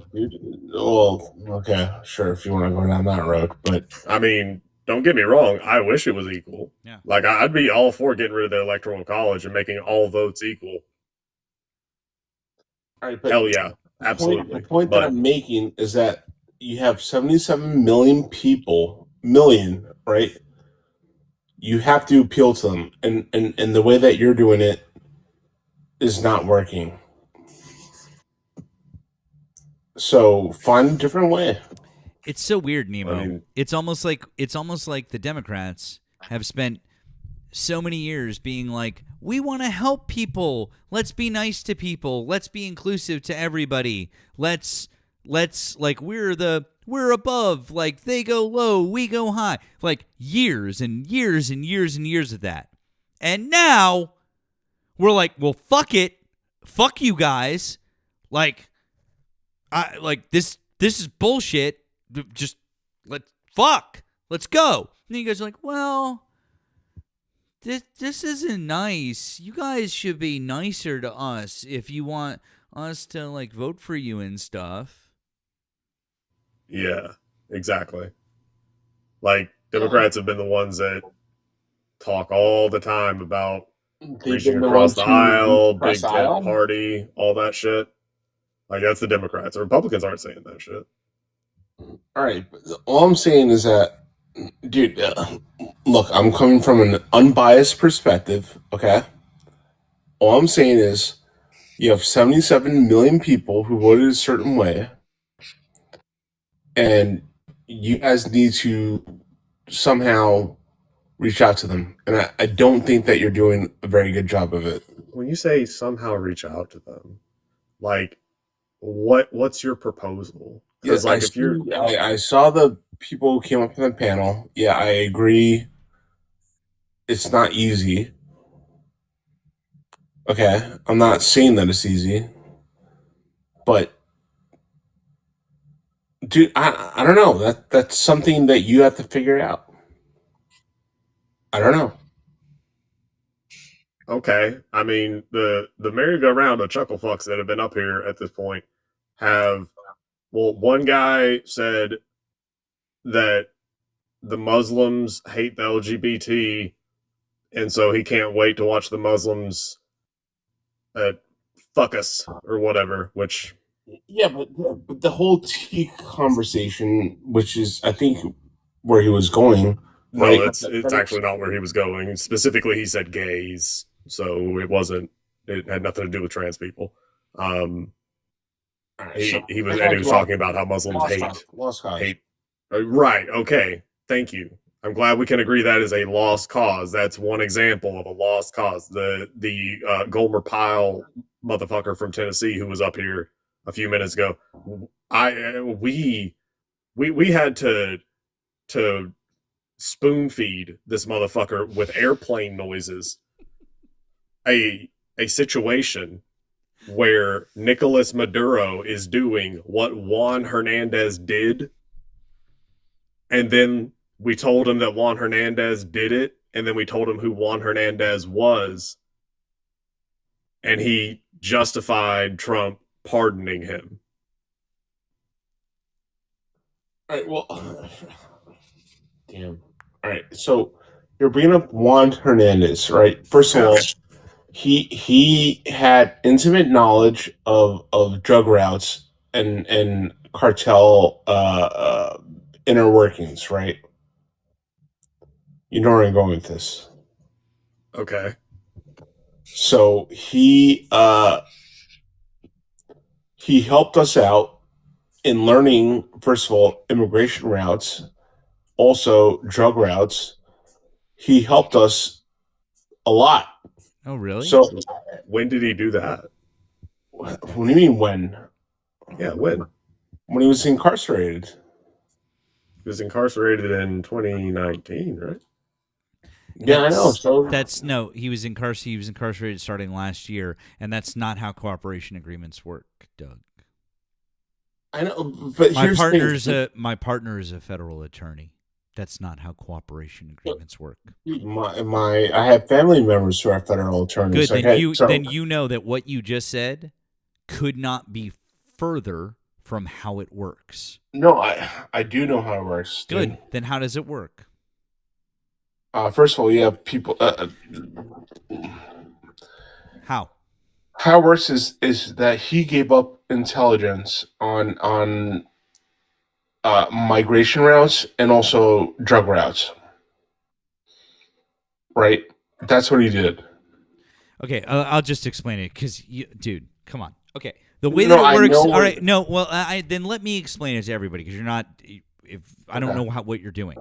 The way that a cooperation agreement works and the way that it happens is the defendant and their lawyer go to the government and they say, we have this information.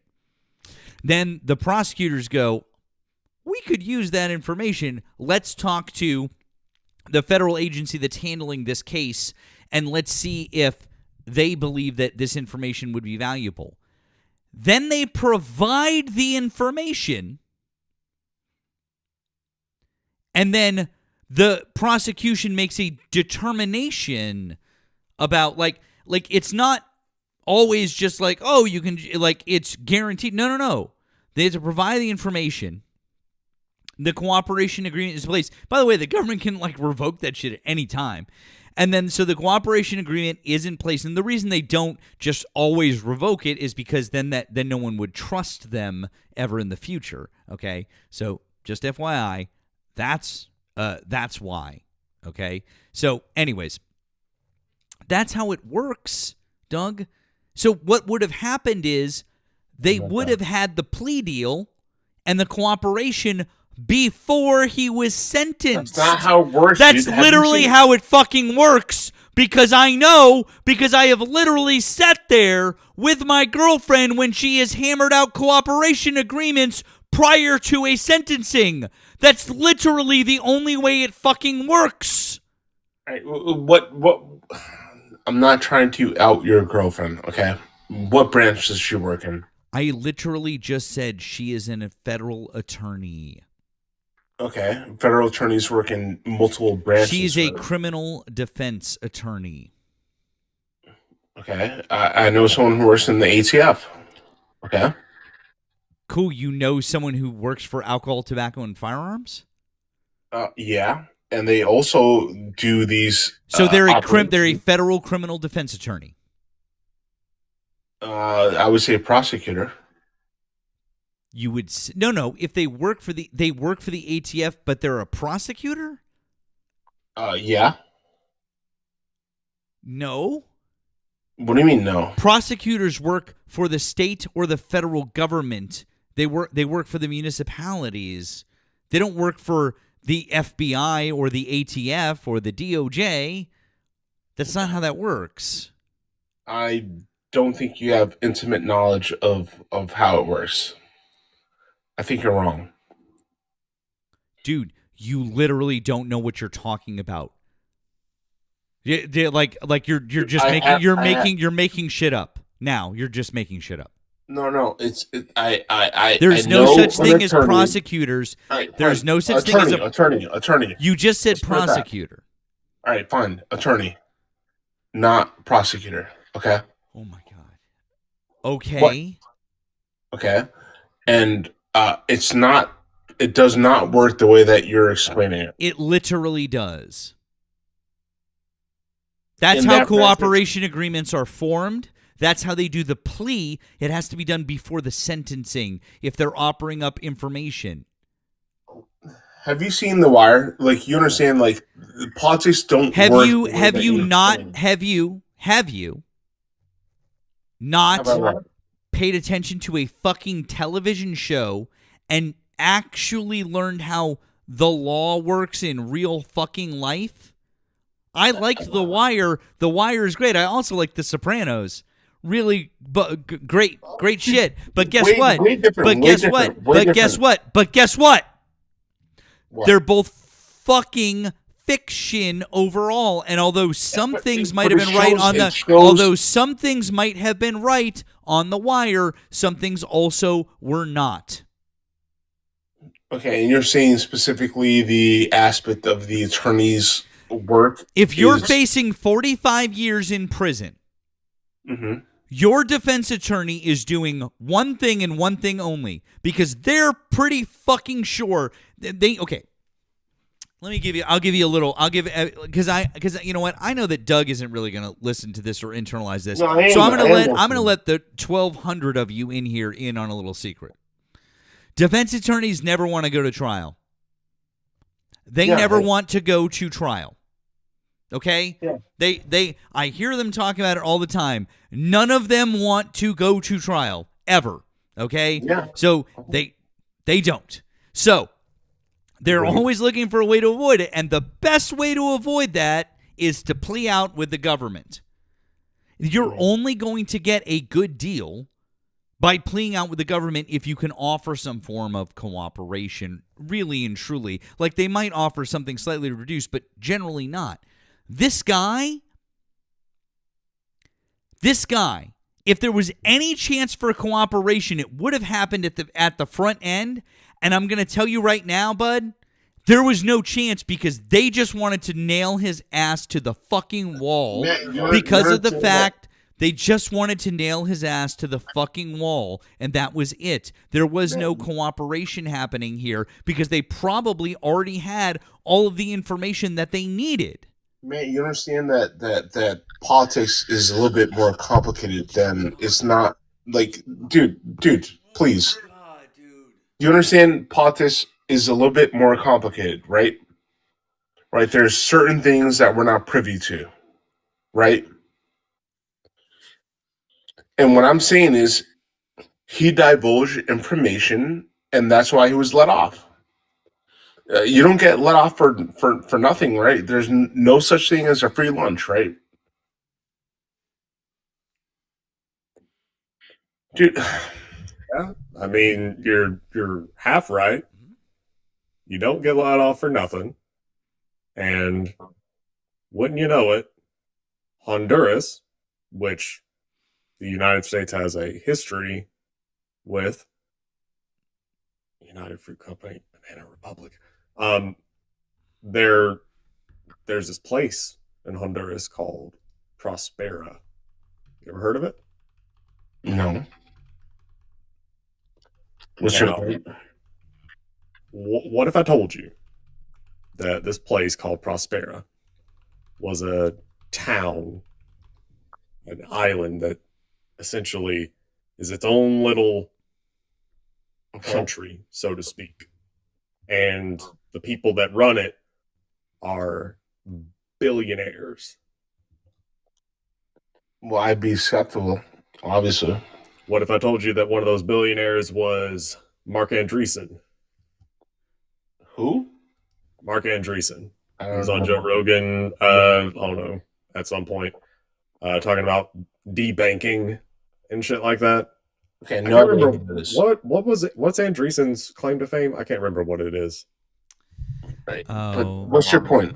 I forget what he. I don't know. I don't remember. But So Andreessen is one of them. The other one's Peter Thiel. Mm-hmm. Now I know you know that one. People are saying founder of Netscape. Mark Andreessen founded Netscape. God damn. All right. yeah. So Peter Thiel, also very involved with Prospera. Now, is that a coincidence? I don't know. Possibly. I'm not sure. Maybe not. I'm pretty sure that Donald Trump was told, pardon this guy. He was told to pardon by multiple people. All right. Yeah, Mark Andreessen and Peter Thiel. No, more than that. More than just those two people, right? He was told by the guy from the Texas guy. I forgot his name. The Texas guy. Yeah. Larry Ellison? No. Senator? Ted Cruz? Yeah. Well, I'm glad that Ted Cruz had some input on that one. It's not like Ted Cruz is the possessor of stupid ass opinions or anything. Come on, man. Like, it's obvious that we're talking about billionaires telling Donald Trump, "Hey, do this for us." Look, I and then don't. he does it. I think billionaires are up to some weird shit. Okay, I'm not going to disagree with you there. Hey, real quick, I looked it up because I had to know the number. 98% of all cooperation agreements are done prior to sentencing, and then the rest are done within 90 to 120 days. But we're talking about and a the scale. rest are done 90 to 120 days. Yeah, but after, Matt, we're talking about a geopolitical scale. And okay, you would have to prove that there was some sort of cooperation done, which you can't. I know I can't. Exactly. That's because there wasn't. Also, thank you to Tiffany for the 666 on the Green app for Have You Seen The Wire? I have, Tiffany. Thank you. Matt, what I'm saying is it's on a what you're saying is scale. What you're saying, dude, no. What you're saying is something you can't prove. And what you're saying is something. Sure, yeah. What you're saying is magically. And by the way, do you want to take a guess why 90 to 120 days after sentencing is like the golden period? No, why is it? It's because that's generally the amount of time, like, when they can still, like, maybe get some information, maybe still be back in touch with people, get somebody, like, on a phone call or do a thing. Like, there's still a chance that some of that shit can happen and they can pay it forward into a cooperation deal. A year later, any information that they were probably going to get from this guy, any information that they got from the investigation, any of it, it's baked in. There's nothing else to get from him. Your idea that somehow a year after he was convicted and put in jail, not a year after his investigation started, but a year after his trial was done, he's convicted and put in jail. A year after that somehow he could magically come up with new information that would allow him to cooperate and then therefore be pardoned? I'm not saying that he came up with new information. What I'm saying is that he already provided it. Dude, if he already provided it, why was he in jail? Biden admin, probably. No, that's a talking point. All right, I apologize for saying that. Okay, but I do think that he provided information, and that's why he was let off. Okay, man, I genuinely do believe that. I'm being real with you, dude. I know that you believe. I cannot understand why, in this vacuum of because I don't think all you get evidence. You don't get off from these allegations or this prosecution unless you do that, and I feel that. That's right. When the rich and powerful people tell you to pardon other rich and powerful people or you get paid off for it, that shit would never happen, right? Donald Trump would never pardon a cryptocurrency kingpin in prison for helping to launder $4 billion after said company that he was the CEO for helped launch the Trump meme coin and then magically made, there's a payment after the fact? Look, I don't know about that, so I can't talk about that. I do know about that. So, yeah, that shit happens.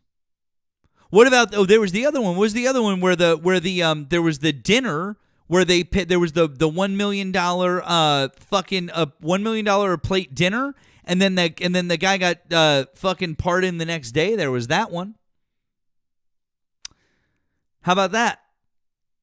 I don't know what you're talking about. Yeah, I know, right? No, dude, I seriously don't. Dude, I know, but you can draw the line between all of these pardons and like a business interest or a personal connection or money or whatever the fuck it is. That's who he's pardoning. And when they don't do what he wants after the fact, when he doesn't get what he wants from them because it's a fucking transaction, he gets pissed. Like Henry Cooler from fucking Texas, the Democrat who's a piece of shit and definitely deserved to go to prison for what he did. Trump pardoned him. And he got mad at the guy because he expected him to switch parties and like swear allegiance to Trump. And he didn't. So Trump was like, fuck you, I made a mistake. I shouldn't have done that. Because it's transactional. Okay. He's not doing this out of the goodness of his heart, dude. It's transactional. It's all for a reason.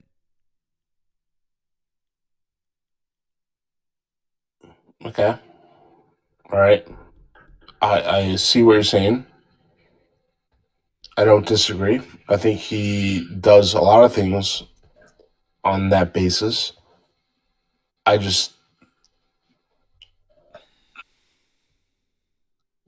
mean, he's executing his power effectively, right? How? Like, by doing what Matt just explained, right? when you're saying he's executing his power effectively, like by being a mob boss, like what? I guess so, man. If you want to call it that, yeah, sure. How? What does that do for us? You're right. Yeah, I don't know. I'm not sure. I'm not sure what it does for us, but look, it's just it's like a side thing that he's doing. A side thing? Yeah, for himself, but you know that has nothing to do with us. Like when we talk about Trump, we should be talking about policies, not about this little things that only benefits himself, right? They're related, dude. Like, no, they're not related. I No. don't think they are. Yeah, they are. So, for example, remember Peter Thiel? You know, Who the fuck is Peter Thiel? I have no idea. You don't know? Seriously? Honestly, no. I know he's a billionaire. That's all I know. Is he the guy with the access to information from the tax department? Yeah, you know my friend Peter Thiel is? Yeah, like I don't. So Peter Many Thiel. people don't. Peter Thiel is the guy. He got his start with PayPal. So him and Elon Musk and someone else got made a shit ton of money through PayPal, and then Peter Thiel started a company called Palantir, which that's the AI company that the government is using for fuck knows what at this point. Okay. And I mean, honestly, you should listen to this guy talk, because holy God, he's insane. The only thing I know about Peter Thiel is what I've seen on South Park. To be honest, I have no idea who he is. I guarantee that their depiction of Peter Thiel is accurate. Like, Peter Thiel is genuinely an evil person. I mean, homeboy is evil, but also he's just fucking creepy. Like, I'm trying to find just a video of him talking, not so you can listen to him, just so you can look at his face when he's talking. No, I've got him out. You know, cancel culture, gonna talk to my friend Jose, the Juan Hernandez. We want him to be pardoned. Okay, that's how it's gonna be. That's how he talks? Well, no, it's because I feel like now you think that Donald Trump is like the Godfather. It's just like, you know, he's a mafia boss, isn't he? No, I'm just saying we shouldn't be judging. He's gonna use his power wisely. Now I'm I'm going to give you this pardon, but I'm going to need a favor from you. One day, I may call upon you to do a service. It's not the worst idea. Yeah, that's what I thought. You're a good boy, Santino. Dude, I just don't think it's the worst.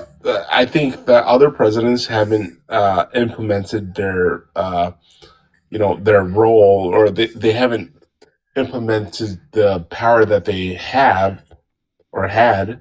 Yeah. And I think Donald Trump is the one who is finally doing it. That's it. Okay. Here are two samples. Again, you don't have to actually listen. Like, you don't have to play the audio. You just have to look at his face. An argument, make anti-Trump arguments, and it's these. Like, his face. Like, this motherfucker, he is a lizard person. He's It's wearing these two different hate he's wearing a factories skin suit. that we have targeted at each other, and that's the way the politics work. And my judgment is Trump will easily win that. But yeah, the election is a relative choice. The post-election is absolute, and then it'll be like, if Biden wins, like, how did we get this senile old man? And if Trump wins, it'll be, wow, this is Can I just ask you this? It's still like this clown show or whatever So, people will say. I'm not going to ask you to make the pro. That's the thing. So, Shirley, you said, why is he sweating? He just looks like that. Like, is he capable of sweating? Yes. But he's, like, his default is shiny. Mm-hmm. I don't know what it is, but that's, like, his thing.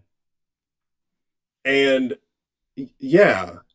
I mean, this guy was talking about the Antichrist on some interview that he was doing, and all sorts of crazy shit. But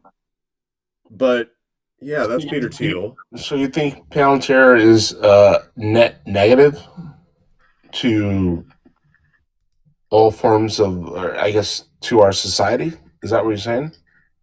I think that Palantir is net negative to all forms of society. Or to our society, right? Because I see it in government, right? We're using it. Yeah, I'm not okay with a private company having that level of access to our information. Like, if you're asking me, do I have a problem with AI? Yeah, like that's the concept, or not the concept, like the tool itself, like AI tech being integrated into the military. I mean, it depends on how it's integrated. Not but military. Not military, right? There's other aspects where it's used, right? Not just military, right? Energy. That's where it's also being used, right? And that was a rhetorical question because I know it's being used in the energy sector. Palantir or AI? Palantir. Okay. Okay. And it makes predictions. Okay. Which is actually pretty good predictions as well. Right? So Palantir is not a net negative. So again, I don't have an issue with AI itself. I have an issue with a private company having that level of access, especially when the name of it is Palantir, aka Palantir, aka that thing in, was it Lord of the Rings and Return of the King? Yep. When was it Pip? When was it Marion? Shit. I don't know. One of the hobbits, he's got that little crystal ball thing, and then Sauron's eye shows up in the ball, and like he's like, ah, and then like drops the shit. Okay, that little crystal ball thing, that is called a Palantir. Put yourself. And it's basically like the lore of it. Very simply, is it's a way of communicating with people. And The thing is, you don't know who's listening. Nemo, put yourself in the position of him, right? Right, where information is valuable, right? More information you have, it's worth money, right? So if you're the CEO of a company, you want to get the most information you can, right? Data is valuable, right? And that's all he was doing, right? And he was successful at it. Okay. Again, I'm not okay with a private company having access to that level of information. It's surveillance. It is like this is the shit. I swear to God, Trump supporters will bring this shit up about the Patriot Act and all of the crazy surveillance that we did after 9/11. Now, they won't go into that surveillance because then they might have to mention that mosques were being surveilled. And they would probably be okay with that. But they always bring up Edward Snowden and Julian Assange and WikiLeaks and the Patriot Act, right? They don't like that the government surveils us. They have that level of access to our phone calls, to our texts, to anything, literally anything that we do on our phone. Any search that we make, anytime that we unlock our phone, anywhere that we go with our phone, even if it's in airplane mode. Sometimes even if it's turned off. It doesn't matter. Mm-hmm. That level of information on citizens, private citizens, that they just have it. They have it. Doesn't matter if it's encrypted, by the way. Doesn't matter. That's not okay. And Peter Thiel is like a representative of that. Because Palantir is about surveillance. It's about collating information and making connections, information on people, right? And so... Well, I'd argue it's about data collection, first of all. Oh, okay. I mean, yeah. And the point is that they're using Palantir for surveillance. Like they are. That's what it was used for from the military side of things, too. Mm-hmm. It was about making predictions based on the like certain patterns with people in like a forward area. So the point is that I'm not okay with a billionaire having that amount of power. Am I opposed to AI as a tool? Not necessarily. But I can tell you that I want the government to regulate the fuck out of it. And wouldn't you know, the reason I brought Peter Thiel up in the first place, Peter Thiel, owner of Palantir, you're saying that Donald Trump has a side thing that he's profiting himself, except Donald Trump also signed a policy which basically says there will be no regulation whatsoever, no state level regulation whatsoever on AI for 10 years.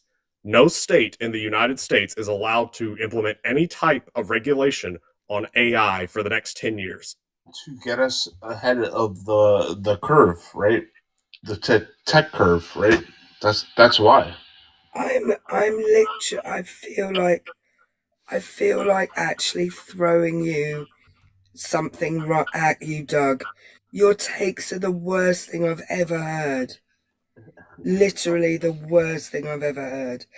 In fact, the first thing I did when I woke up this morning was send Matt a text about how the fuck is he on live again, giving the most awful takes.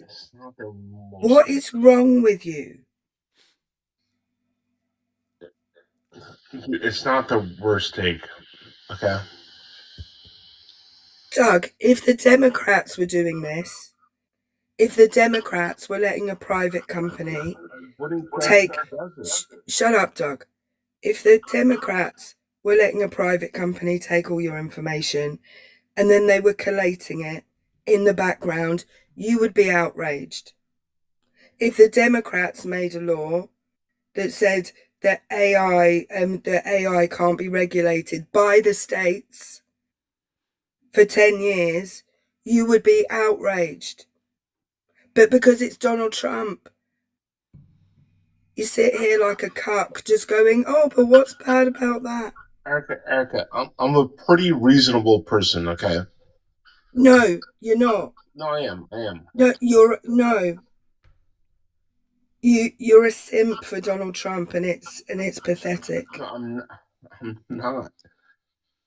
Look, I'm a pretty reasonable person, and I'm looking at this from a unbiased perspective, okay?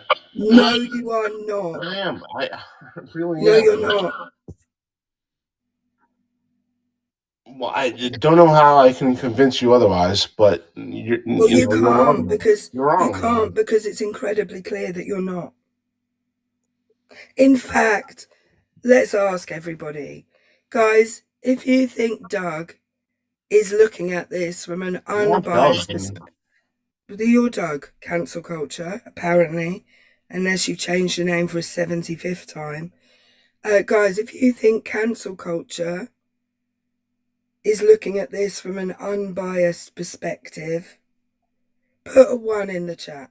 If you think he's looking at it from an unbiased perspective, just put a 1 in the chat now. Let's see how many people agree with him. Doug, you put a 1 in the chat. For fuck's sake. You asked for people to vote. I voted. Dude, look, there's a certain look. Okay, there you go. It's the same 3 people doing it over and over again. No, it's other people, dude. Oh my god. There's other people. Look, you see? Like, it's not. You probably should have said put a 2 if you disagree, but. Okay, put a 1 in the chat if you think Doug's right. Put any other number if Look, you that think was he's wrong. an unbiased opinion that I just gave you, right? That just shows that I'm unbiased, right? I gave you an option to make me look bad, right? No, Doug, I'd already thought of that. I don't know how stupid you think I am, but I can guarantee it's nowhere near the level of ridiculousness that you display every single day. I went to sleep. Oh, well, that's a you problem. My voice just happens to be like not working. I went to sleep and you were on someone's panel giving bad takes. And I've woken up to you on someone else's panel giving the same level of terrible take. It was on Doug. It was with Doug earlier, remember? Yeah, I was with his brother, who unfortunately is also named Doug, which is weird. But anyway, look, I'm just trying to remain unbiased in this take. And look, I came here with the whole healthcare thing, right? I digressed on that point, right? And I think we made some headways there. And this is just a separate point where I think, I don't think it's the worst thing of what he's doing. Okay? And what I'm trying to say is, like, separate what he does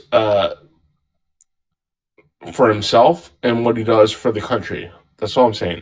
No. No thanks. I think we should. Oh. Nope. All right. Well, that's your opinion, dude. Cool. So we'll just break all precedent with every other president in United States history. Yeah, I think and treat him differently than any other president in United States history. Just because Doug says so, guys. Oh, we should just do it. Just do it. Just because. I'm not Doug. But also, yeah, I think we're at a point in politics where we break precedents. Right? That's where we're at. That's just reality of it. No, it is. It is, dude. Isn't it? But this sounds a bit like DEI. You want to go back? You want to go back to an era? Shut up. This sounds like DEI to me. Like treating somebody. I thought we didn't like that. I thought nobody was special, nobody was unique, and we didn't treat people differently. All I'm saying is you want to go back to an era that doesn't exist anymore. All right, you got to get with the times. What It's do you not mean that it like doesn't anymore. exist anymore? They're like the cordial, I guess politics. That's not what it is anymore. We're done with that. We're done with that, dude. And I don't know if like you can accept that or not, but like that's where we're at. So cordial No, politics is done. yeah, it's done, dude. It's done. We're done with it. Why were you telling me earlier that there were 77 million people in this country that we had to cater to? Well, because that's me being unbiased and being truthful, right? But cordial politics is done. Yeah, that's part of it. So That's fuck those that's 77 million people. no. That's part of how you cater to them, dude. By saying fuck them? Okay, cool. No, not by saying that. But Don't do cordial that. politics is done. So why can't he say fuck them? Because You cordial can, politics. and you won't win. You won't win Cordial elections, pol- but you sure can do whatever you want. But Oh, it sounds like Donald Trump should take your advice there. and it's working for him, You're arguing Erica. out of both sides of your mouth, Doug. Erica, it's working. That's the thing that you No, fail, no, you neglect it isn't. to. It isn't working. And I'll It tell is. you what. No, I tell you what. The rest of the world, the way if you could listen, if you could go somewhere else and listen to anybody about how anybody in another country, about how they're talking about your president right now, and how they're talking about the downfall of your country right now, and that it's directly in the hands of Donald Trump. Are you talking about the people who bring him gold shit? Is that You're those talking people? the people who bring him little fucking trinkets because they know that he's a narcissistic asshole who can be bought with But they stupid know fucking. Hold on, dude. He's a narcissistic asshole that can be bought with stupid fucking shit. And Like, it that's works, your dude. argument. Yeah, it works because he's It a works. fucking simpleton. Yeah, that's not an argument that is in your favor. That is a bad thing. He can be bought with fucking trinkets. And hang on one second. Language, you have been just fucking. You spam the chat. You keep requesting up over and over. And by the way, we talked to you earlier, and you ran away like a little bitch. I What didn't was run it away, that you dude. wanted to talk about? I just wanted to. Yeah, no one fucking cares. Bye. Anyways, sorry.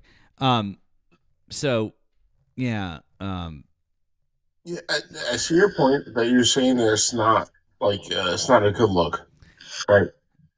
It's That's literally a terrible look, dude. I know, but to all I'm really saying is that illustrate- we're in this new era, and if it works, it works, dude. Like just like this is President. So to really illustrate what Erica's talking about, whenever it comes to how we are perceived in other places, listen to his intro's like 2 minutes. Yeah, I mean, I fucking love. Was it John? What's his name? Erica? Fuck. Oh, Jonathan Pye. No, it's not Pie. Oh, you know, I Dude don't know. on the screen right Jonathan- now. Oh, I can't. Oh, see. duh. Oh, the Speaker of the House, the Yeah. ex-Speaker of the House. Oh, God, he's from the constituency next to mine. Can't remember his name. I'll think of it. Yeah. Give me a sec. So I fucking love him, but he basically gives just a very brief speech. I mean, if you want to play it, like it's worth it. It's 2 minutes. It's not long. Yeah. Ladies and gentlemen, history is more than the path left by the past. It influences the present and can shape the future. We meet today in Westminster Hall, a building begun 900 years ago when the Vikings were visiting the shores of what would become the United States, even if it was Columbus who would subsequently demonstrate the politician's art of arriving late but claiming all the credit. This hall has witnessed grim trials and the sentencing to death of a king, coronation banquets, ceremonial addresses, and the coffins of those receiving the last respects of our people.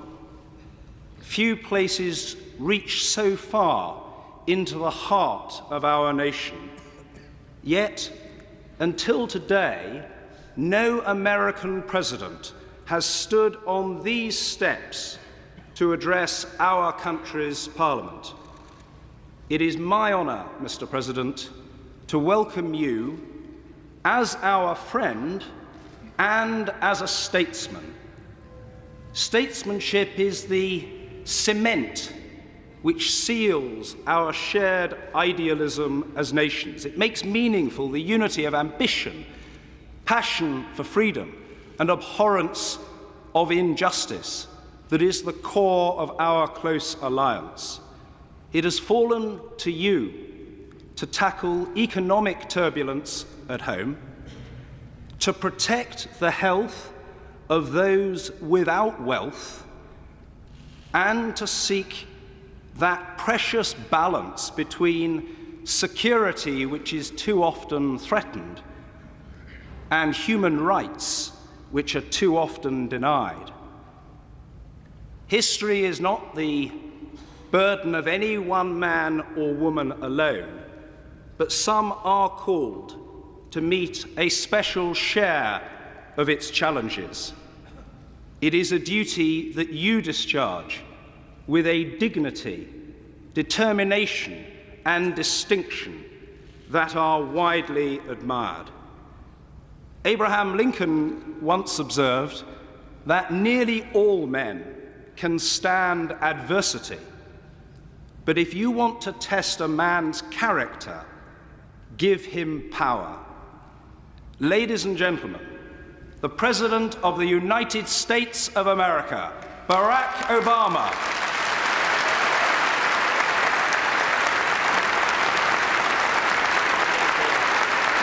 Now, Erica, could you translate some of that for us, or? Oh yeah, sure. So that was John Burkett. Oh, No. Thank you. I don't need a round of applause as soon as I start. That's weird. No, that's all right, yeah. That was John Burko.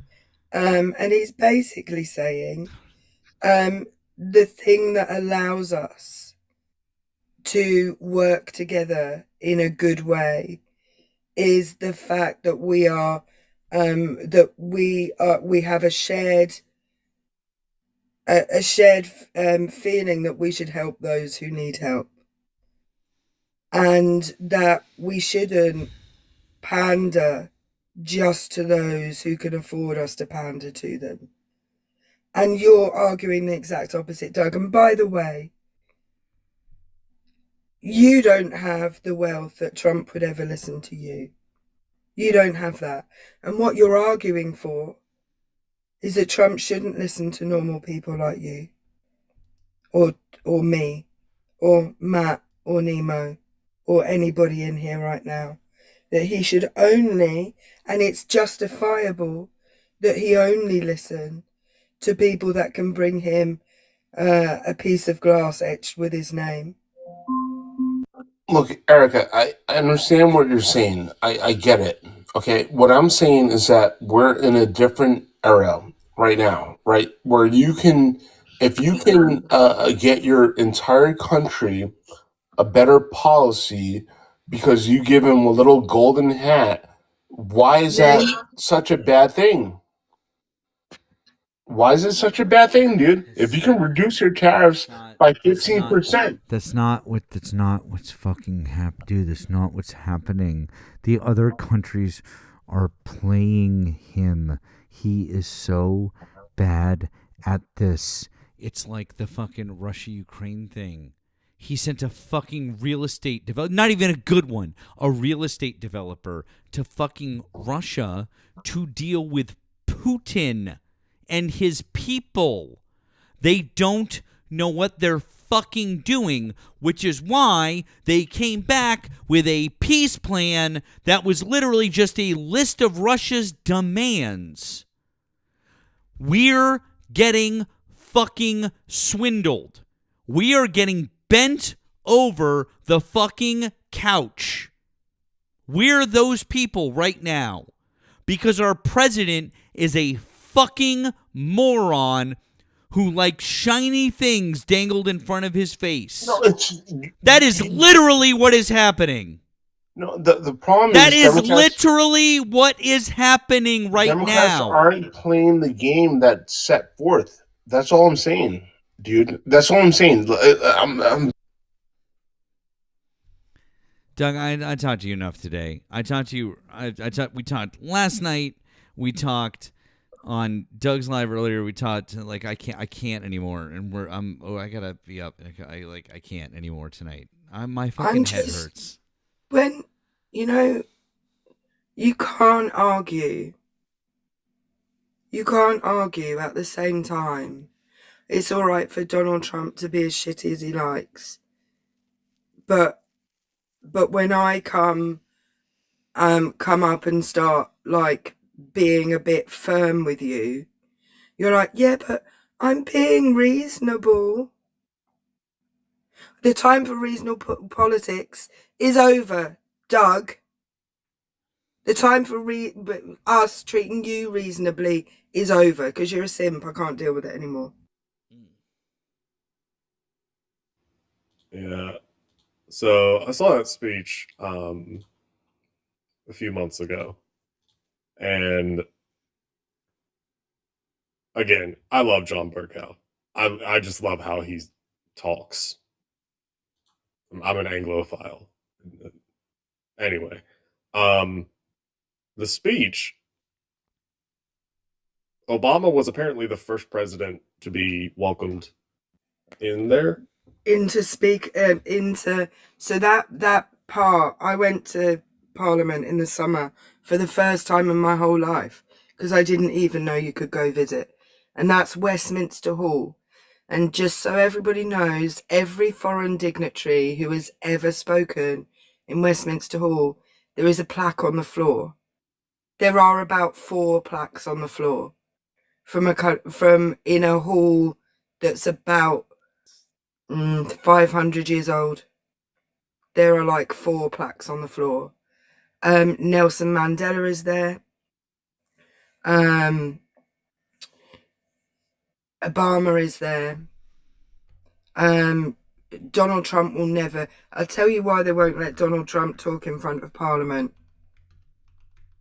You've heard the way that Parliament treat each other, right? Because reasonable politics, British politics has the veneer of reasonableness. You're not allowed to call anyone a liar, is about the only rule. But apart from that, you can say pretty much whatever you like as long as it's within decorum of Parliament. I love it. And so as long as you say the nice things about somebody before you say it, and when you finish, you can say pretty much whatever you like. They would not be nice to him. No. And if you guys have never seen videos from Parliament, you need to. Just so you guys know, the dignitaries who've spoken at Westminster Hall are Charles de Gaulle, Nelson Mandela, Pope Benedict spoke there, which is super rare. The only religious leader ever, apparently. Barack Obama. Aung San Suu Kyi. He was from Myanmar. He was the Burmese opposition leader. He addressed Parliament in 2012. He's a she. What's that? Is that a she? I'm so sorry. Yeah. I didn't no idea. This says he. It's she. That's weird. This says he. Never mind. Yeah. No, that's weird. This is a typo then, because this says he. I read it. Never mind. Anyways, that is my bad, but this does say he. Never mind. Anyways, and then Zelensky also spoke there 2 years ago, which is that's pretty crazy too. But my apologies on that one. So those are the only people that have spoken there. So Yeah. Like, so Obama was the first one and like the only one. And I mean, there's like a shit ton of history there. Obviously, you know, it's the British, it's Parliament, you know, rewind 250 years, we were, you know, saying, fuck y'all, that whole thing, right? Only to then welcome in the leader of the country. It's also the way that that John Burkow was talking about him. Like,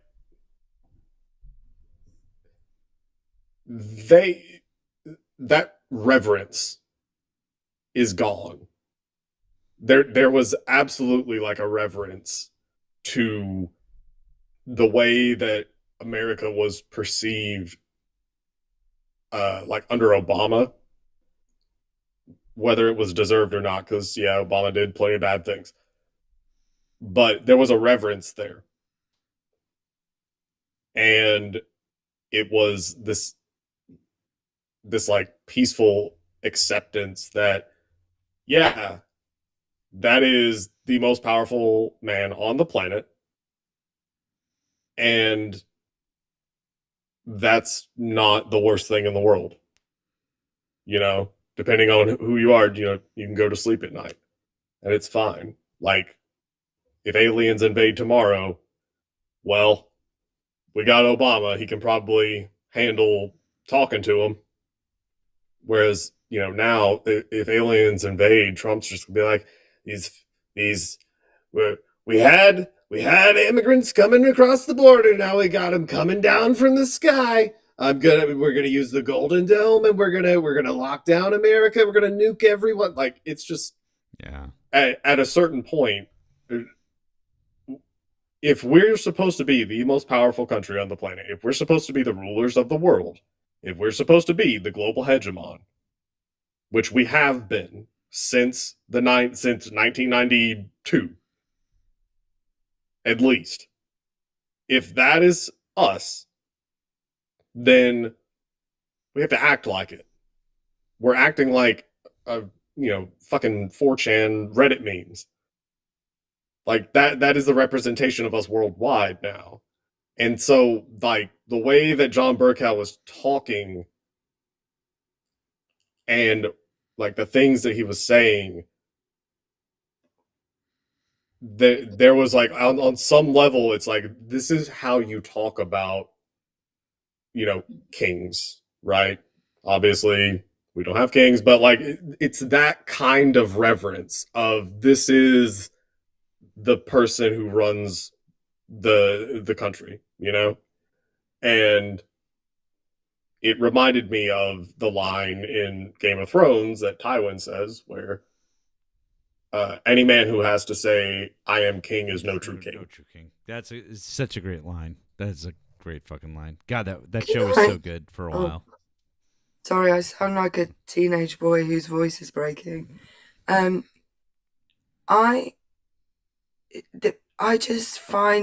I think if aliens invaded right now, there would be a hell of a lot of people who were like, oh good, some reasonable people.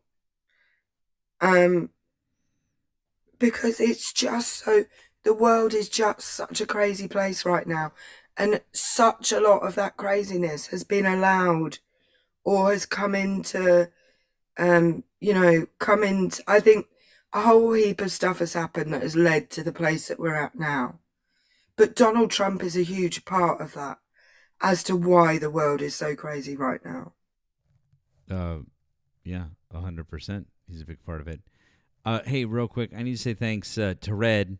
I apologize. I missed this. Was like a half an hour ago. I apologize, Red. I missed this one. It says, thank you for your capitalism on the Blue app. It says, I've seen my cousin Vinny, so I know the law. Go Hot Dogs. Thank you, Red. Appreciate that. I do apologize that I missed it a little while ago. But I'm going to wrap things up for this evening. We went way late last night, and we are now 30 minutes late tonight. I've got to be up in a few hours, and you guys want me to be ready and raring to go for tomorrow night. So, yeah, let's wrap things up for tonight.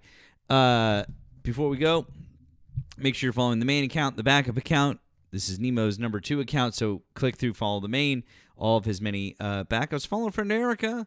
She's private, but she'll accept you, maybe, possibly. You never know if she feels like it at some point later on. And then make sure you're following over on the Tube. Also, click through, follow Nemo's link on the Tube as well. If you'd like to offer any last support for us this evening, you can find links in our bios. Really appreciate you guys being here. Like Monday to Thursdays, getting started around 10 p.m. and Friday afternoons. Good shit. And let's see who's on. Go hop over with somebody. So let's see where we're at.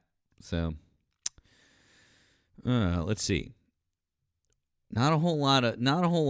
I'm seeing. I see Good Trouble and Carbon. You see anybody? What do you feel? Yeah, those were the two I was gonna say.